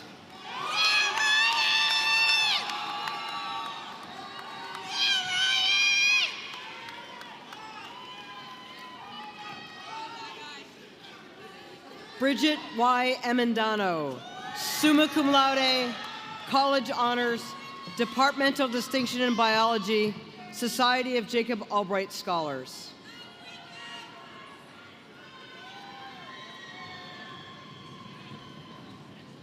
Denise Jose Ames.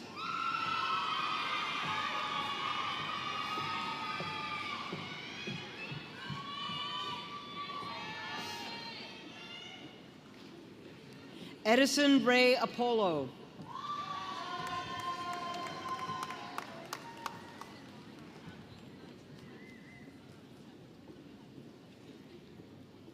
Stacy L. Armstrong.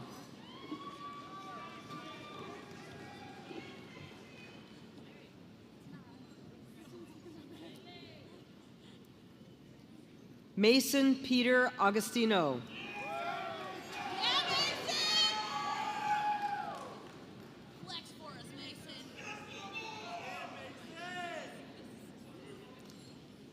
Christian Gregory Orond.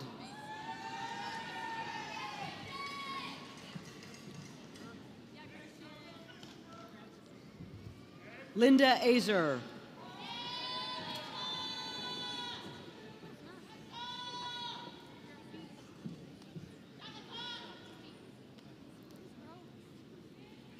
Vanessa Elizabeth Baker, magna cum laude.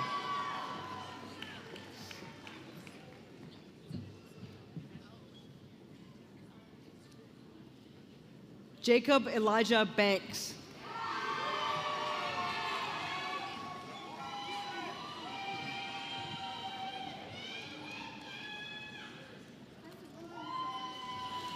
Paul Berenganire.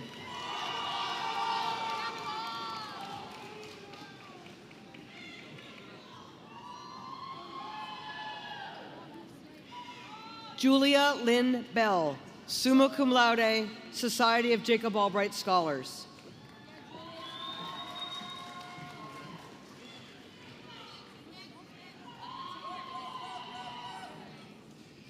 Danny A. Bentley III.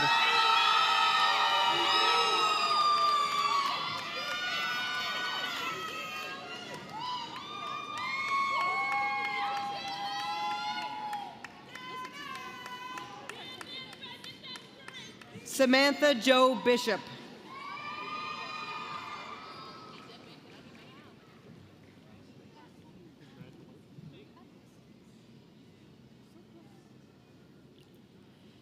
Emma Blewett.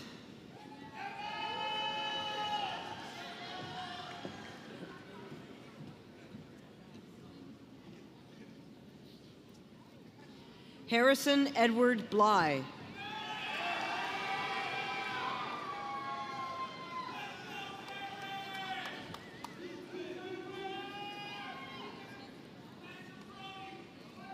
Kyle Adam Bone, summa cum laude, Society of Jacob Albright Scholars.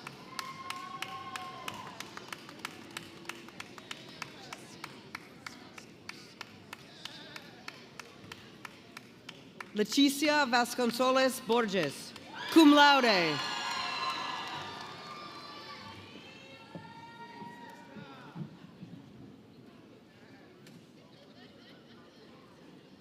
Travis L. Branch, magna cum laude.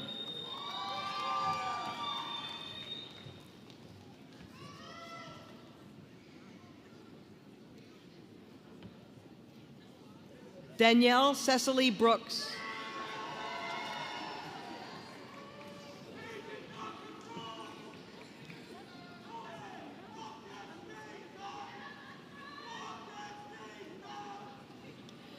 Jeffrey Keith Burkholder, cum laude.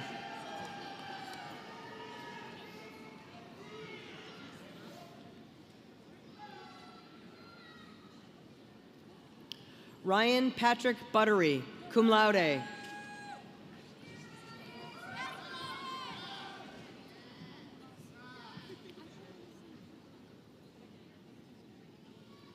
Sarah Cashwella, summa cum laude.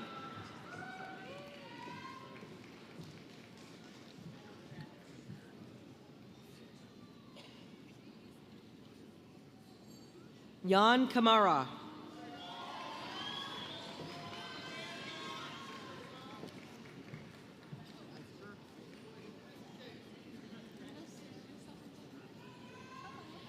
Evan Patrick Carr, summa cum laude, Society of Jacob Albright Scholars.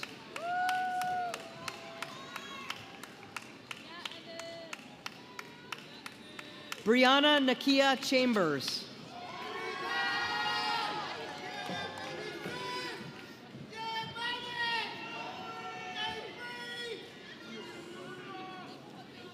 Huang Mai Chow, magna cum laude, college honors, departmental distinction in biology.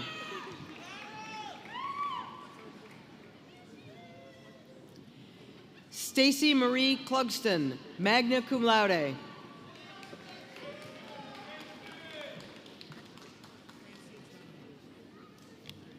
Francine Collier, in absentia. David Lewis Coriel.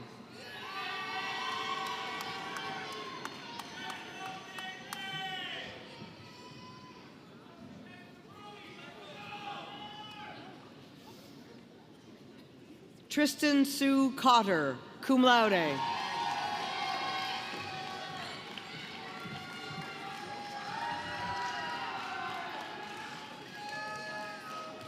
Taylin Tavion Cross, cum laude.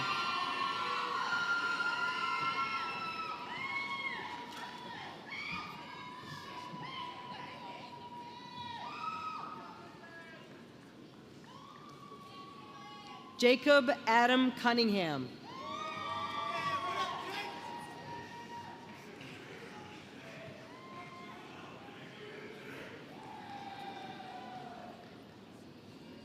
Jamila N. Daniel.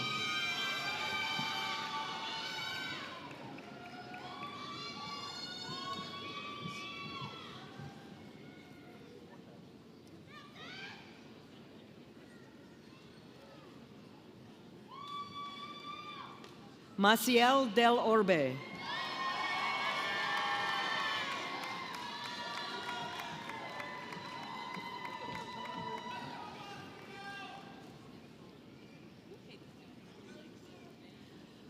Colette G. Delaquila.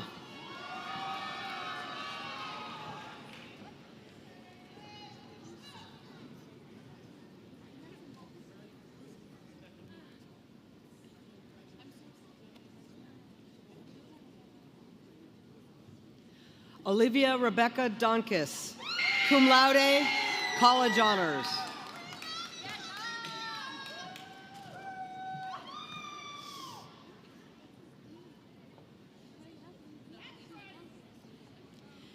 Elise Victoria Eckert, magna cum laude, college honors, departmental distinction in psychology.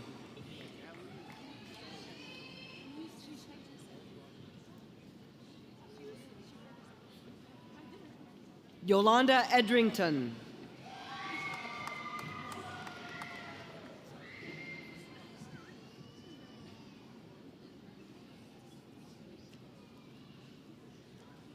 Gerald Abraham English.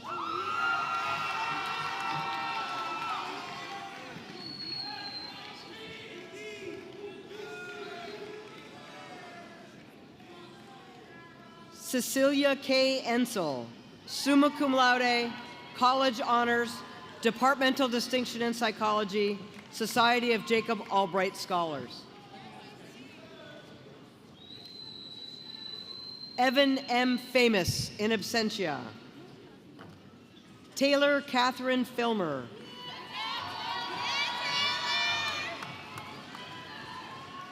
Taylor joins her sister, Alexis Filmer Albright, class of 2019, in the Albright family.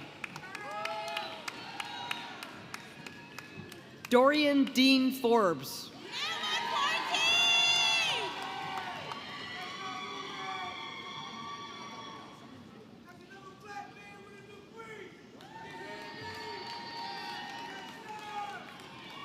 Olivia Morgan Fry.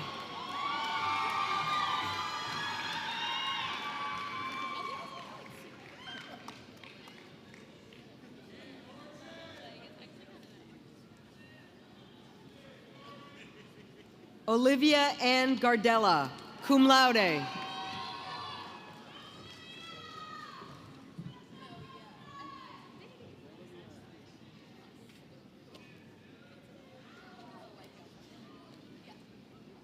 Davin Winthrop Garvey.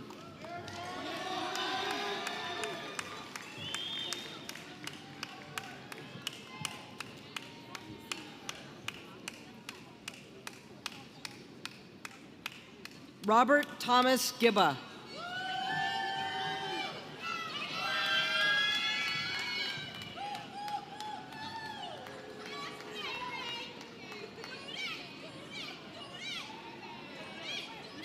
Joseph Cameron Glenn, cum laude.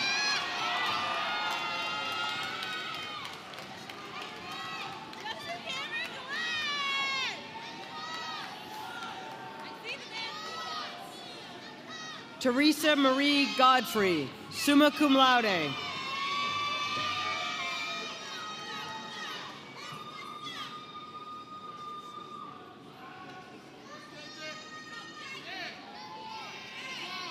Yaniv Muator Ganwe.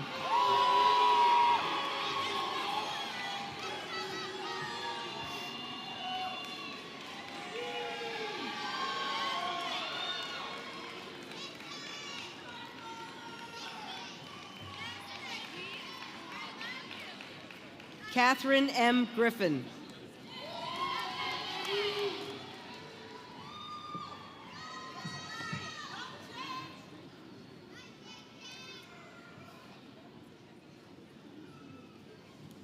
Harold L. Gruber.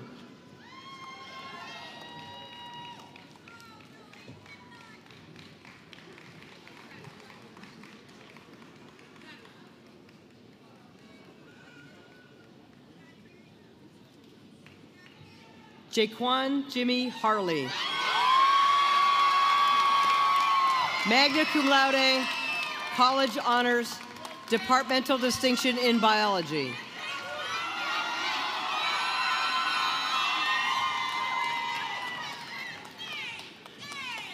Dylan Preston Harlows.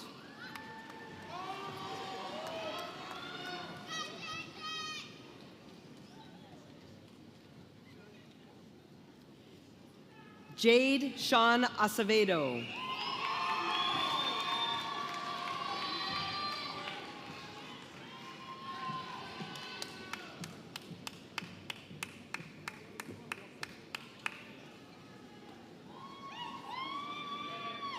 Diza Hassanai, cum laude.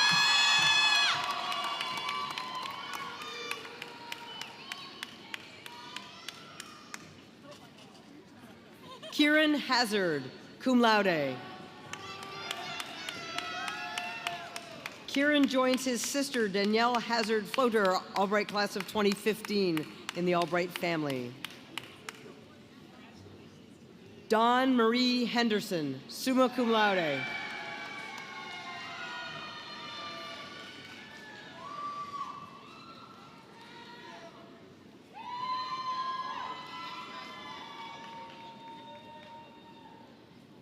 Abigail Catherine Hurst, summa cum laude.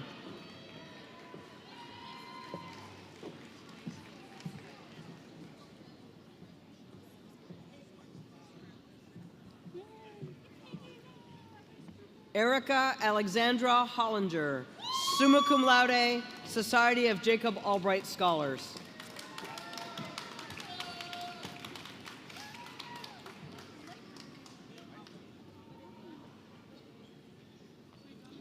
Francesca Grace Horner, cum laude, departmental distinction in computer science.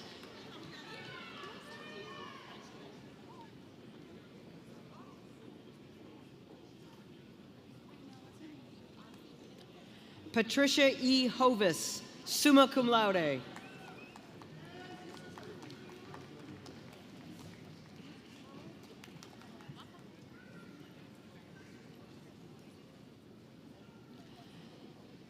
Amanda Christine Howland.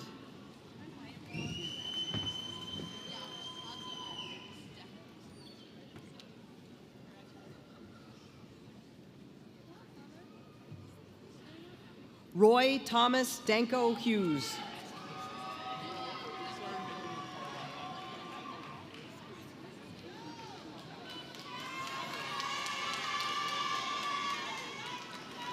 Stephanie Hurd.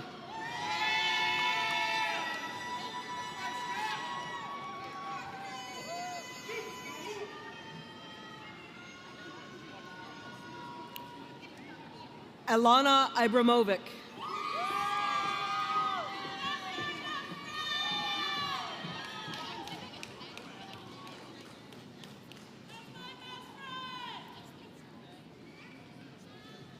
Joshua Michael Jakavich, cum laude.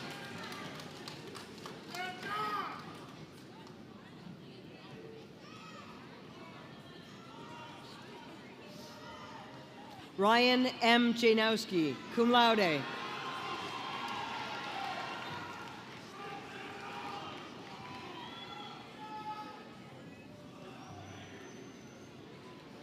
Elizabeth Esther Jaycox, cum laude.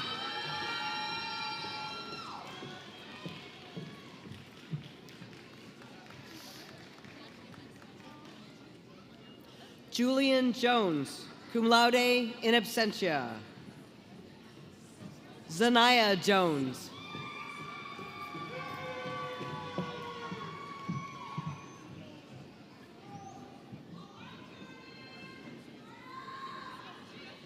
Emmys Elizabeth Justo, cum laude.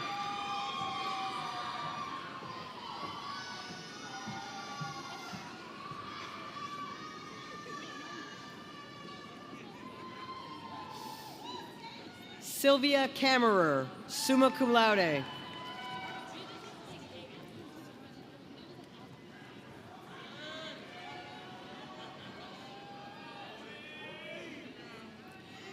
Jordan Larod Key.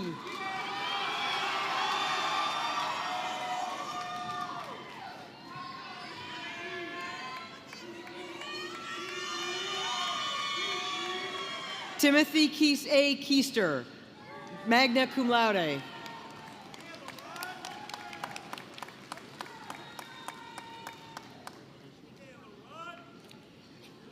William Edward Kimmel.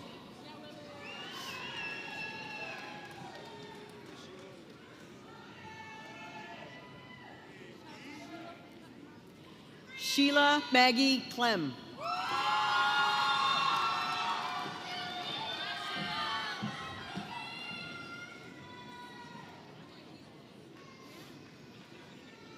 Brittany Ann Kobelnick.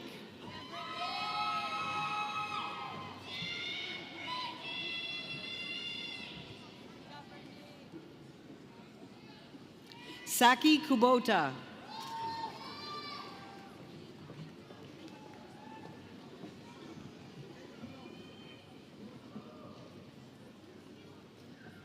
Jessica Kuhn.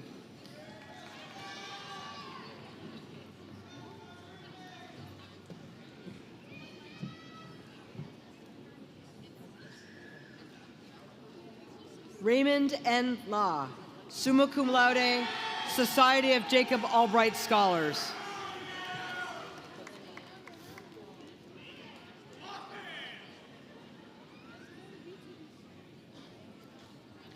Taylor Maria Lanier, summa cum laude, College Honors, Departmental Distinction in Physics, Society of Jacob Albright Scholars.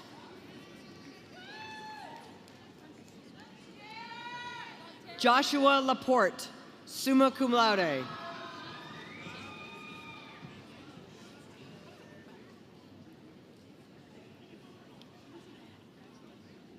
Abigail Elizabeth Lauterbach.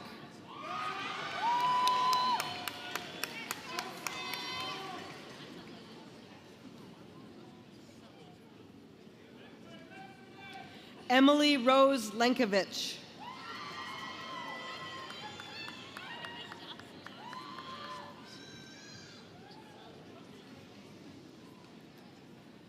Jocelyn Simone Lewis Johnson, summa cum laude, College Honors, Departmental Distinction in Business, Accounting, and Economics, Society of Jacob Albright Scholars.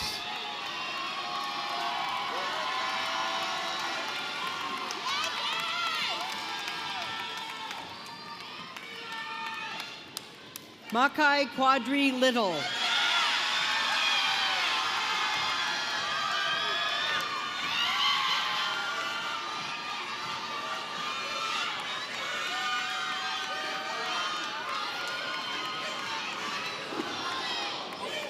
Ariel Lee Loza.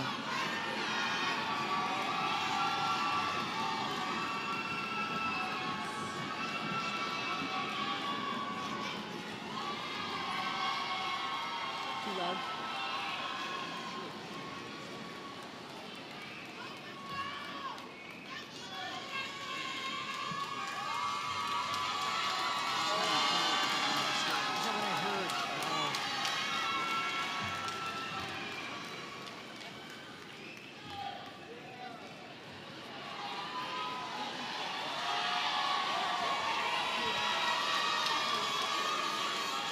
Oh, Jocelyn.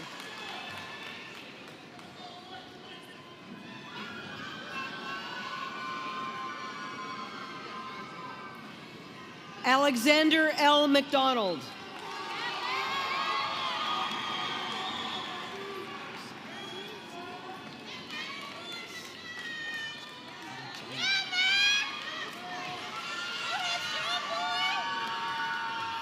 Ramon Jose Martí Ramirez de Arellano.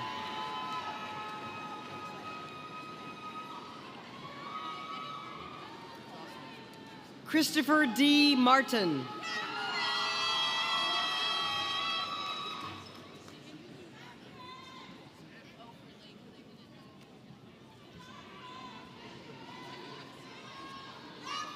Marisol Raquel Martinez.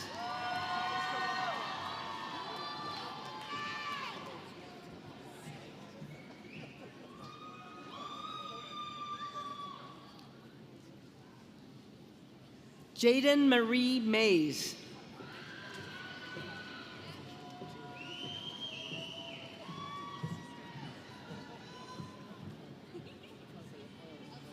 Michael S. Medicki, summa cum laude.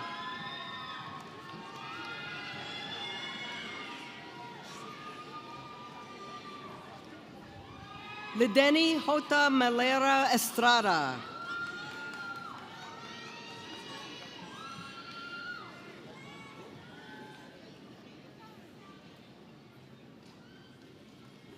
Bradley Thomas Metzinger.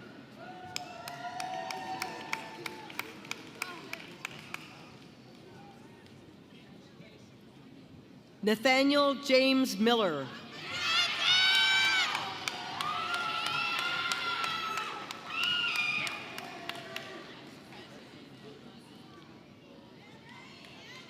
Abby Elaine Moist.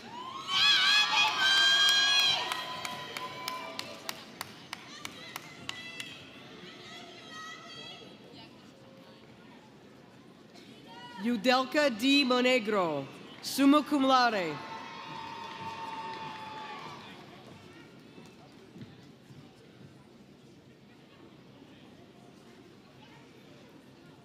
Shelley N. Moore.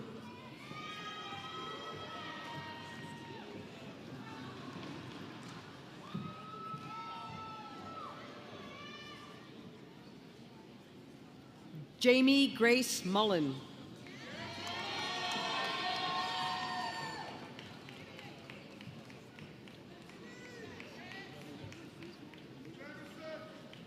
Collins Mutugi Munene.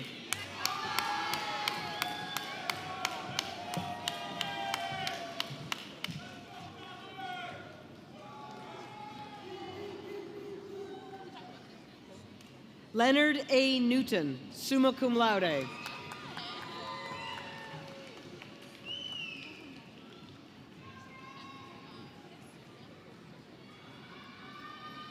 Miranda May Patches, cum laude.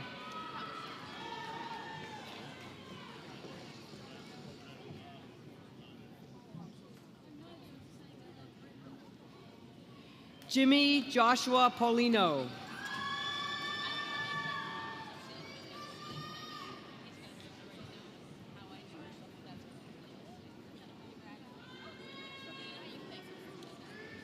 David Angel Perez.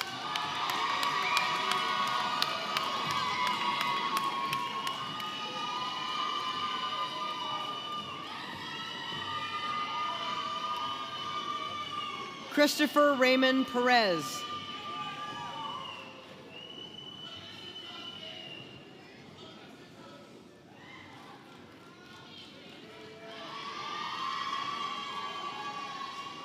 Gia Pham, cum laude.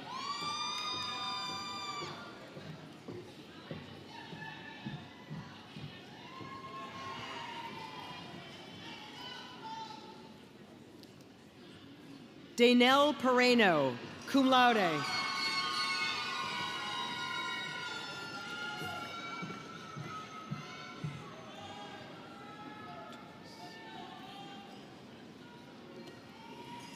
Hannah Elizabeth Portugues, magna cum laude.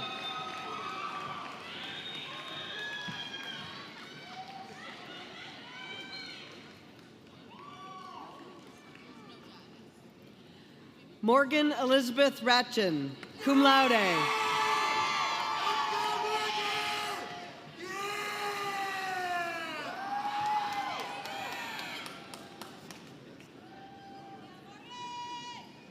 Omina Rauf.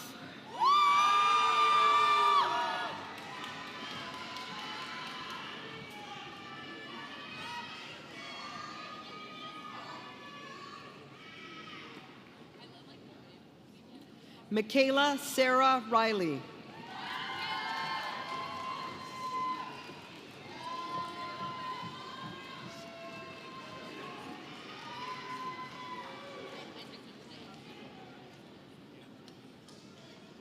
Patrice Danielle Retreto.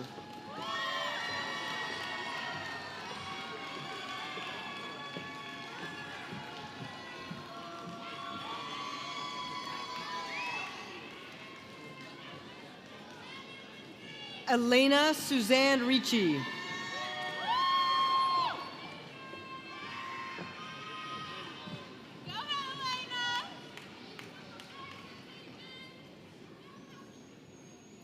William Alberto Rivera Vasquez.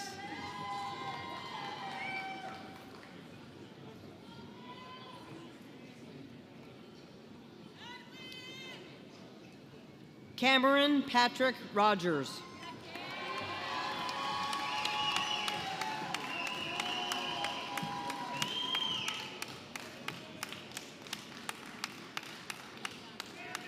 Clarabelle Rodriguez.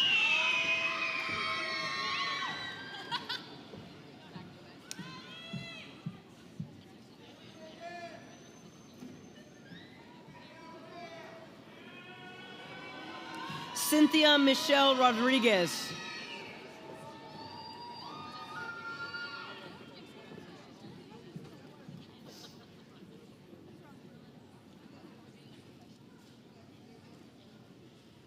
Kenny Rojas.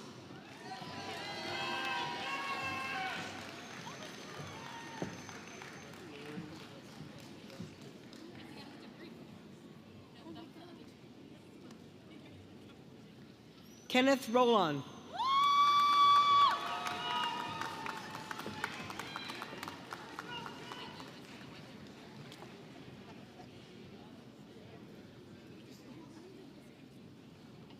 Ivana Angeline Rosario.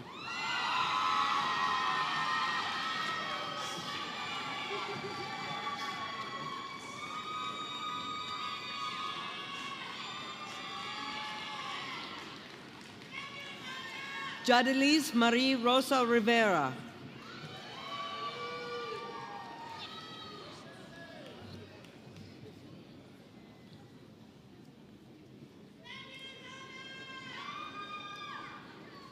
Jamil A. Saij, cum laude. Jamil joins his sister Gianna Saij, class of 2018 in Albright's family.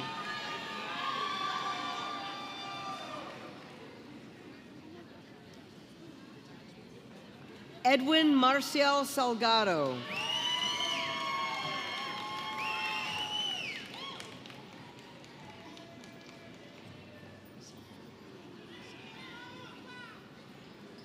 Wedmarley Sephora Salomon.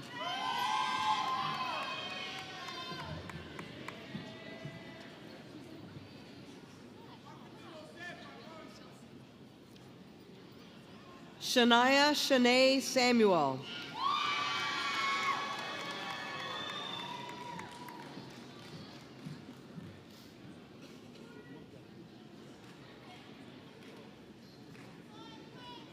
Luis Alexis Santiago.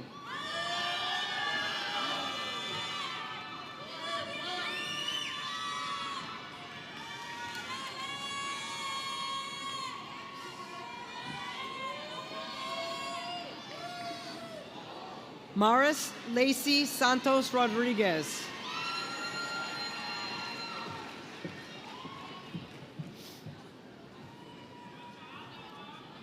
Tyler Michael Sheets in absentia. Alyssa Schultz, summa cum laude.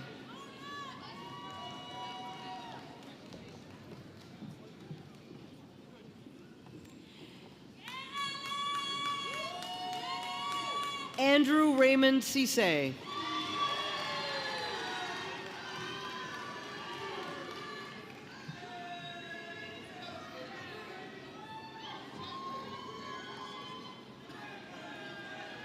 Violet Perpetua Shattuck.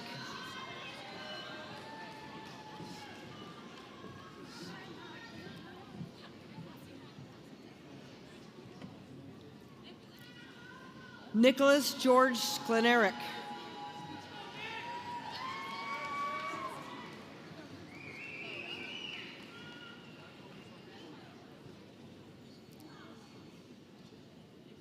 Ina Smith, summa cum laude.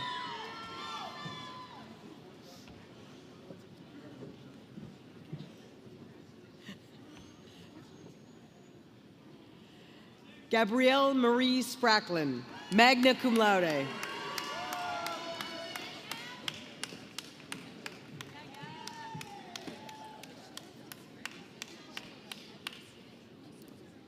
Alethea Stamus, summa cum laude.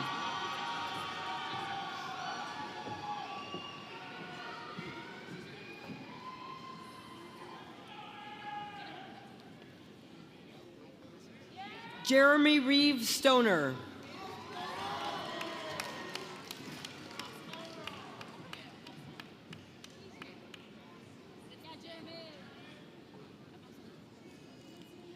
Alexander Craig Stump, summa cum laude, Society of Jacob Albright Scholars.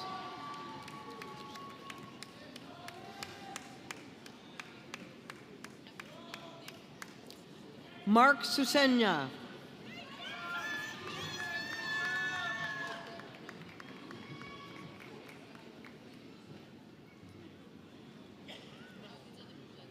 Madison Lee Taylor.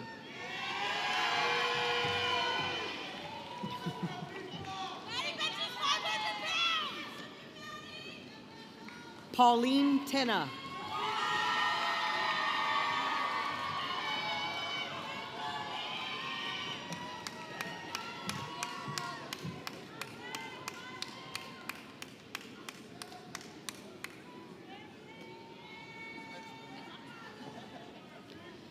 Melissa Tinoco.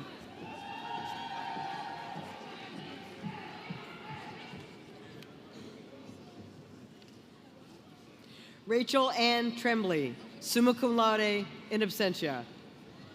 Connor Edward Trower.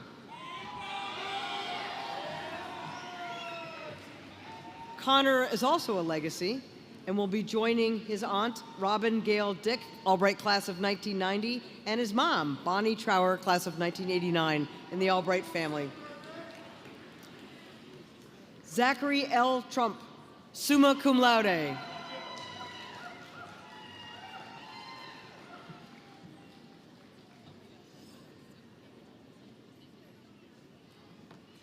Trent Alexander Tyre, magna cum laude.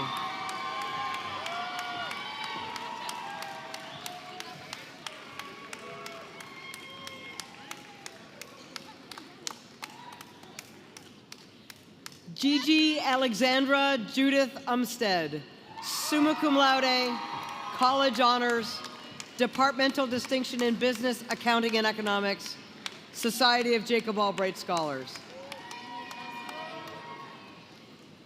Ian T. Webster, magna cum laude, in absentia. Delilah Wylant, magna cum laude, in absentia.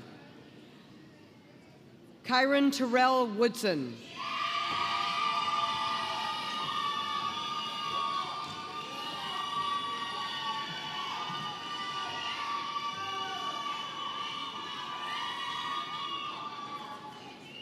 Megan Christine Yard.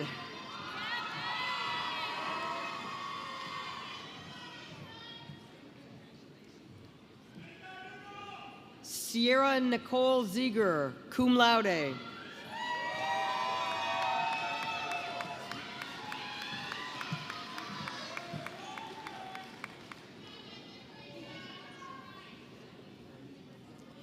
Kevin Michael Zahner II, cum laude.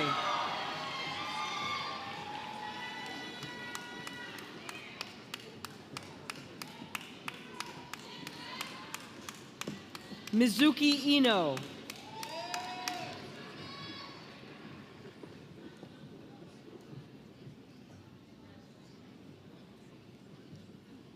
Michael Giancarlo Macrina.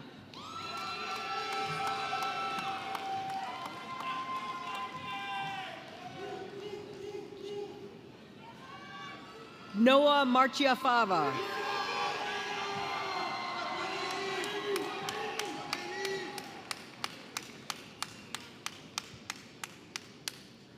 Michael Scott Starkey, cum laude.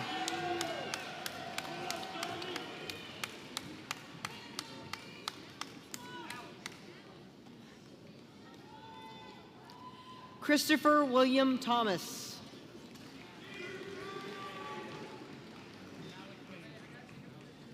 Malachi is next.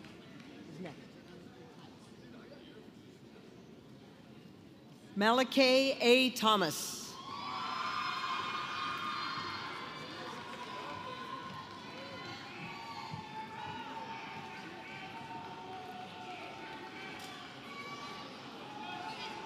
Rachel Lynn Daniels.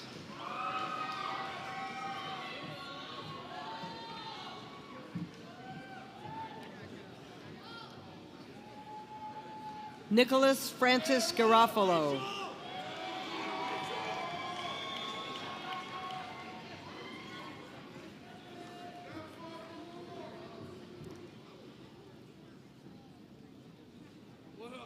Jasmine Levengood.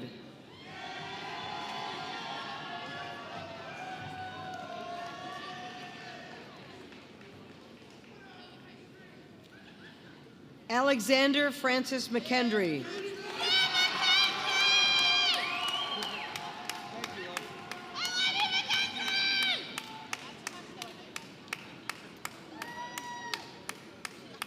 Cole Joseph Jenikin.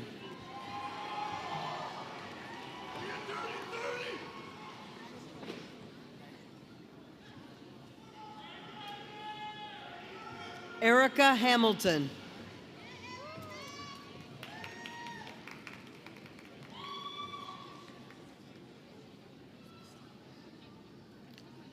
Luis Jandel Rodriguez.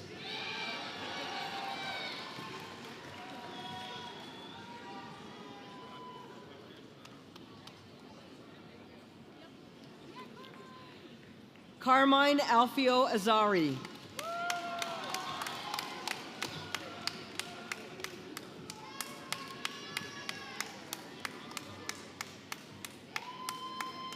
Dalia Jasmine Acosta.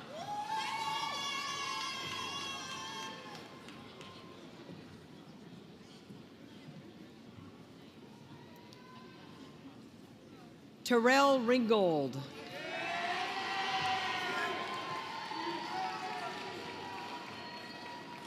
Terrell is also a legacy, joining his brother Gerald in our Albright family. Aiden Trainer Mollenkoff.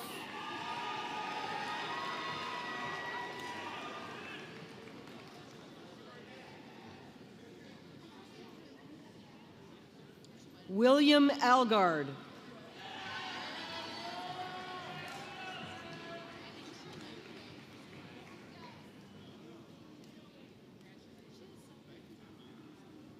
Eric Watt.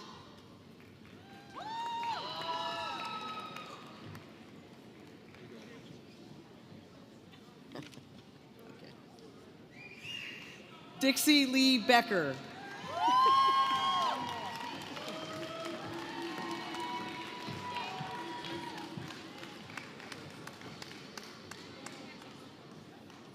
Barbara Izquierdo.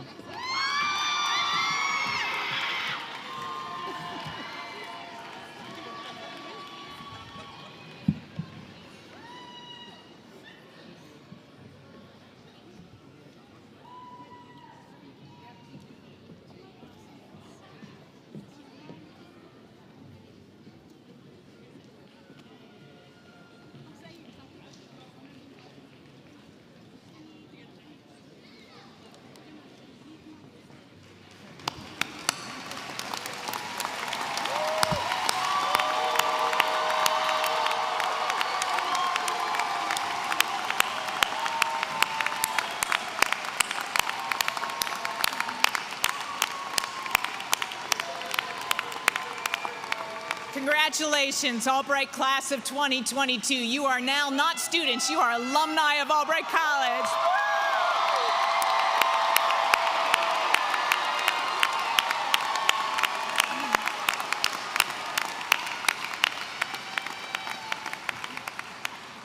I would like to welcome Diza Hassanai to the podium. She will accept the degrees on behalf of the students.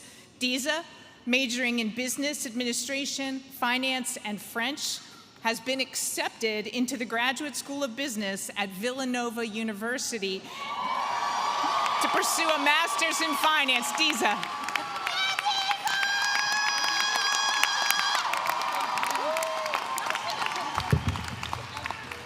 Thank you, President Fetro. It is an honor to receive the degrees on behalf of the graduating class. On behalf of the class of 2022, I would like to thank Dr. Fetro, the faculty, staff, trustees, our families, friends, and everyone who's helped us during our time at Albright College. To my classmates, congratulations and good luck, we made it. Thank you for all the great memories. Fellow graduates of the class of 2022, please stand. Anything for you, Deeza.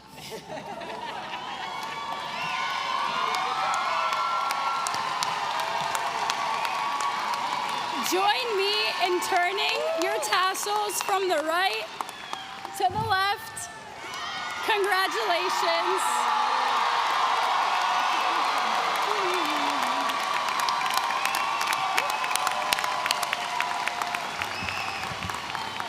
Congratulations, class of 2022.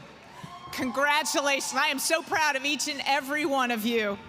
At this time, I would like to introduce Sean Crosley, class of 2011, and president of the Albright College Alumni Association, who will join Deeza at the lectern. Sean.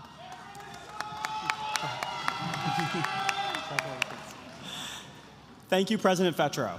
Class of 2022, it's an honor to be here today to be a part of your celebration. You've caught our attention during your time here at Albright. Your passion, dedication, strength, and perseverance while overcoming the unique challenges of the last few years is incredible. You should all be really proud of yourselves to be in this moment. Graduating with a liberal arts degree from Albright is an amazing accomplishment that isn't achieved lightly. Graduating with a liberal arts degree from Albright in the midst of a global pandemic is just downright impressive, so well done. As you reflect on your undergraduate experience at Albright, I'd like you to take a moment and think about how you want Albright to be in your life after today. Your time as a student may be coming to an end, but your journey as an Albrightian has just begun. Do you see yourself coming back as a spectator, dressed in the red and white, cheering on our amazing athletic teams? Are you imagining yourself on campus during homecoming or alumni weekend, at a Domino's player performance, maybe eating pizza at PI or Mama's with alumni friends? Can you see yourself returning to mentor students and sharing your experiences post-Albright? Could it be that you donate your time or your treasure or your talent to help a cause or organization at Albright that you are passionate about so future students can have the same awesome experience that you have? Do you want to serve on a reunion planning committee, on the Society of Black Alumni, or our Alumni Association board to help engage your fellow alumni? Whatever it may be, remember, we are part of a special Albright family. Think about the entire village that gave you your amazing experience here, that got you to this point. You are now part of that village. As alumni, we have the incredible opportunity to connect with Albright and give back to the community that has built us. But the true beauty is that Albright experience never ends. It continues to enrich our life, strengthen us, and grow us into the people we want to become. The learning never stops. On your seats today, you'll find a card holder and a pin from the Alumni and Donor Engagement Office and our Albright College Alumni Association. These gifts are to honor your graduation and to welcome you into our Alumni Association.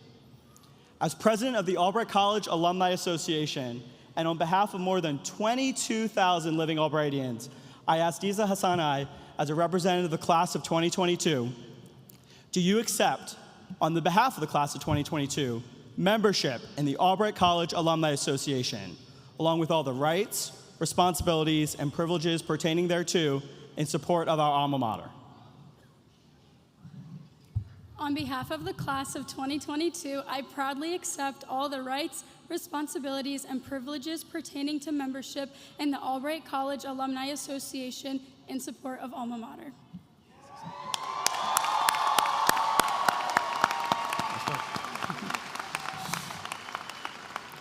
I hereby welcome you, the class of 2022, in our Alumni Association. Congratulations to all of you on this amazing accomplishment and graduating. Celebrate.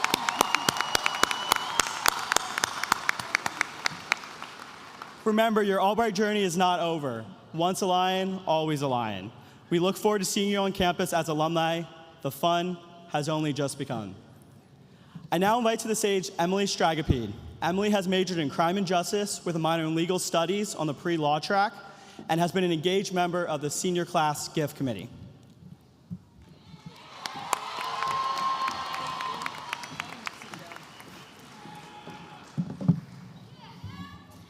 Thank you, Sean. If anybody knows me and how I like to do things, we're already besties. So the introduction, a pleasure. And I'm now honored to be here to present the senior class gift to President Fetro. Each year, the senior class combines resources to provide a collective gift to Albright College. Our class of 2022, led by our wonderful senior class gift committee, I'm on the committee, started out strong in the fall of 2021 and achieved 33% participation by April 30th. This meant we had already met the record high achieved by the classes of 2020 and 2021.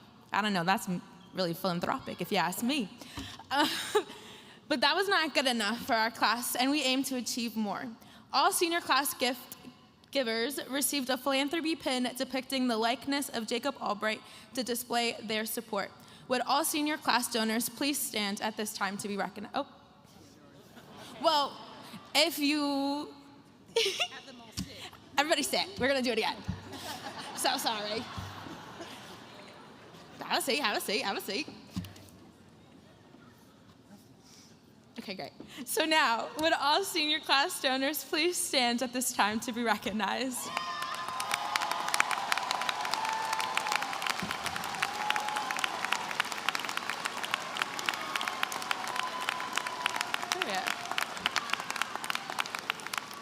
President Fetro, I would like to announce that you are looking at 50% of the class of 2022. Thank you for all your participation in helping us set a new record.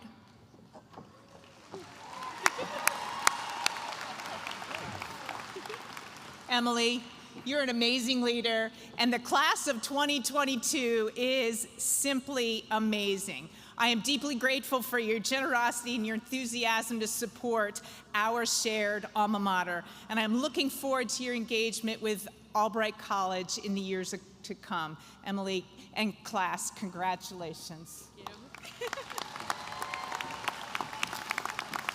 Thank you, President Fetro. So next we're going to move to the Lex O. McMillan III Award of Gratitude, created in honor of Albright's 14th president and is given annually to a member of Albright's faculty, nominated by the student body, who exemplifies the value of gratitude and has made a significant impact on the lives of Albright students. Awardees' names are added to a plaque and hung in the campus center. On behalf of the student body, with our deepest gratitude, I would like to welcome to the stage a beloved faculty member who has worked tirelessly inside and out of the classroom to advocate for a safer campus and community. Fun fact, if Dr. Westner did not bully me into getting my makeup done, I would cry by this. She has demonstrated flexibility, adaptation, and innovation in the classroom by developing multiple courses pertaining to students with career aspirations in law enforcement, the FBI, and much more. She has brought a positive attitude to her teaching and cares about students, as indicated by her work in the community with Safe Berks. With that, please welcome Senior Instructor of Sociology, Carla Abadalo.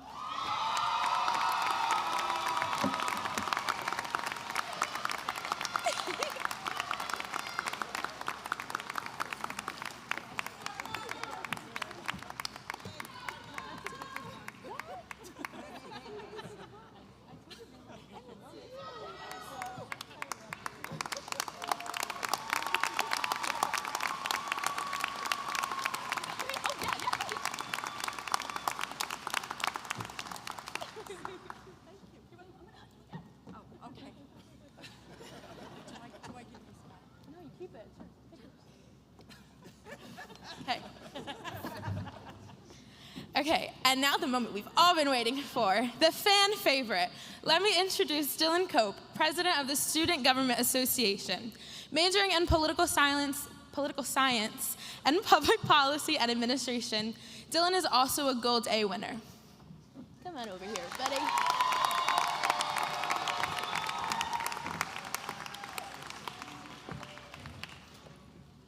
Thank you, Emily.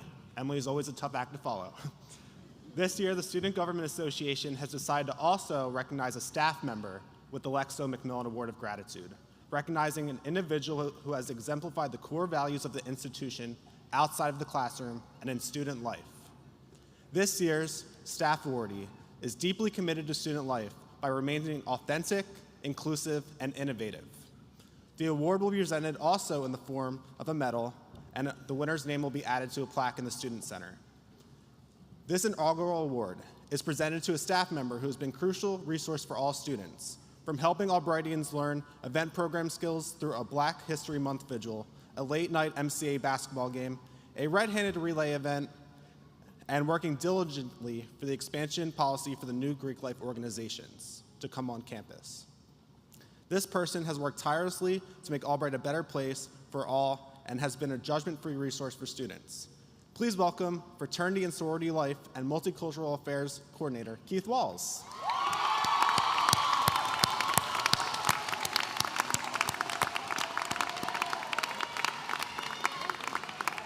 He's coming.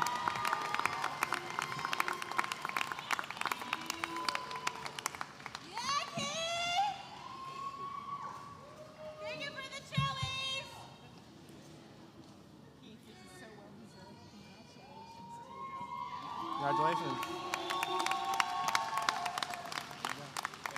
Picture.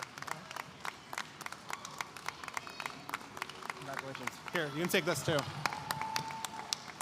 that in there.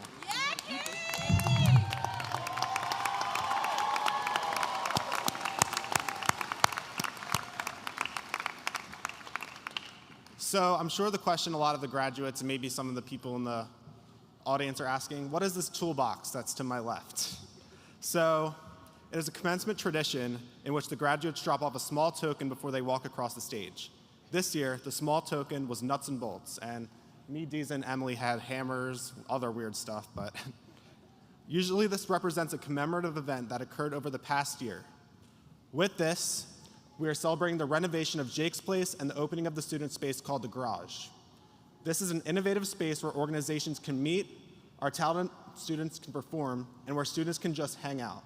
In addition, we are looking forward to return as alumni and see and experience the completed projects of the new Residence Hall on 12th and Exeter and the Student Success Commons and Library.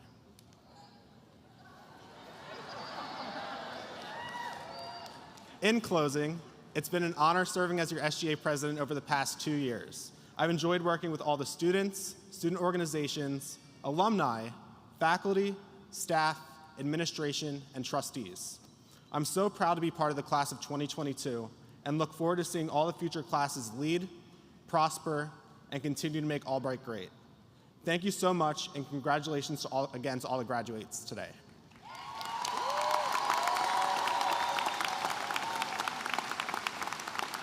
And remember, it's a great day to be a Lion.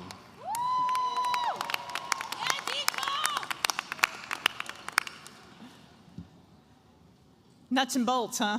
I think that's a pretty creative one. I'm impressed. Thank you. Thank you. Yes, we did some great stuff this year, led by so many of our students, and Jake's Place and a few others. They're just beautiful opportunities on campus. Albright College class of 2022, congratulations. I started this ceremony with a series of thank yous, but we have one more group to thank before we are done. None of us reaches a milestone as significant as this one alone. Joining us today are many who have supported you along the way, cheering from the sidelines. And I would like to ask the parents, spouses, partners, children, other family members, and special friends of these graduates of the class of 2022 to please rise as you are able. And graduates, would you thank these friends and family?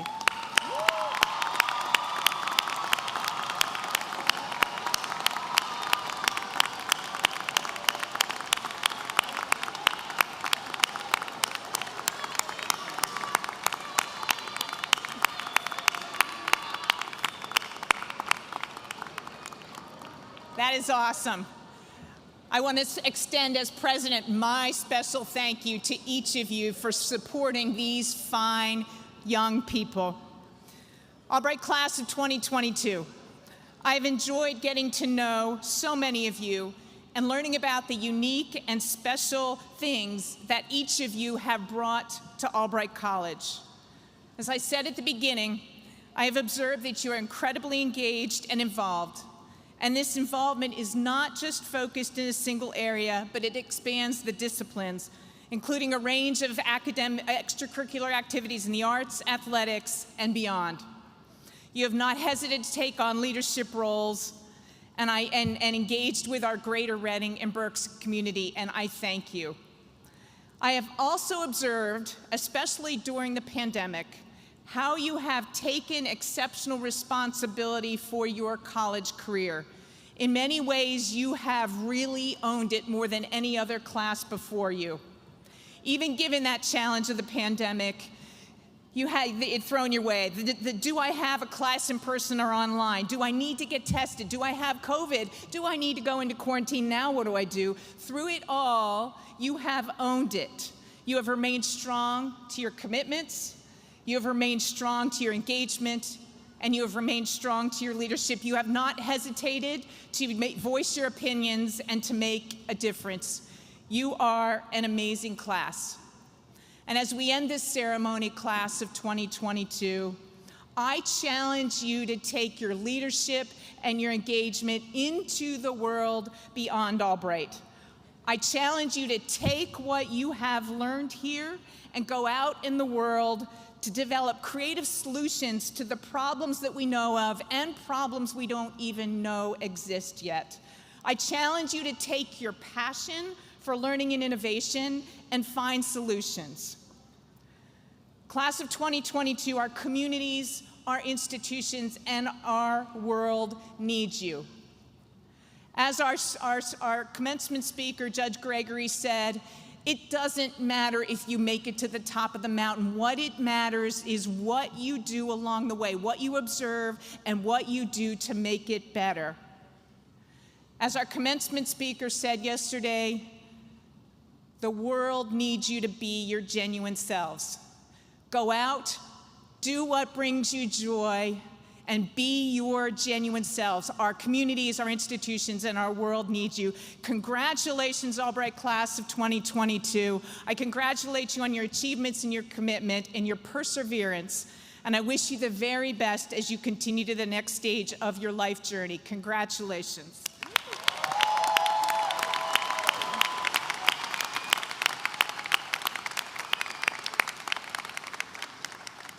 Now I'd like to invite everyone to please rise as members of our Albright College choral ensembles return to lead us in the alma mater, and everybody gets to sing the alma mater.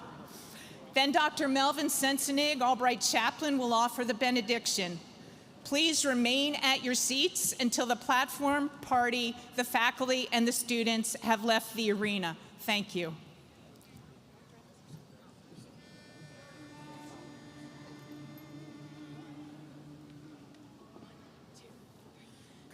Cheer alma mater with song and with laughter, and fling abroad her colors red and white. O'er hill, dale, and valley, now bid the echoes rally, and sing aloud the praises of Albright. Hail, hail the red and the white, hail alma mater with a cheer.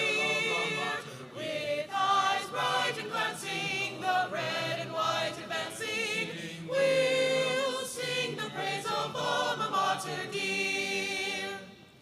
Hail, hail the red and the white, hail alma mater with a cheer. With eyes bright and glancing, the red and white advancing, we'll sing the praise of alma mater dear.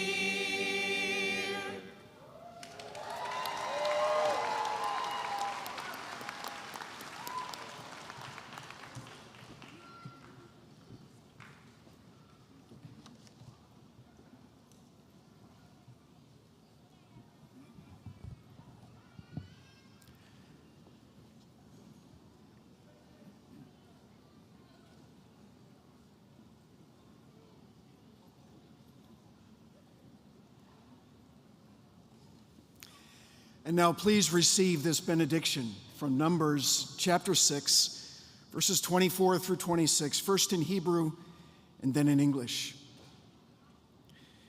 Yivarechecha Adonai vayishmarecha.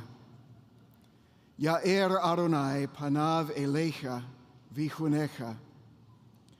Yisa Adonai panav elecha vayasem lecha shalom. The Lord bless you and keep you. The Lord make his face to shine upon you and be gracious to you. The Lord lift up his countenance upon you and give you peace.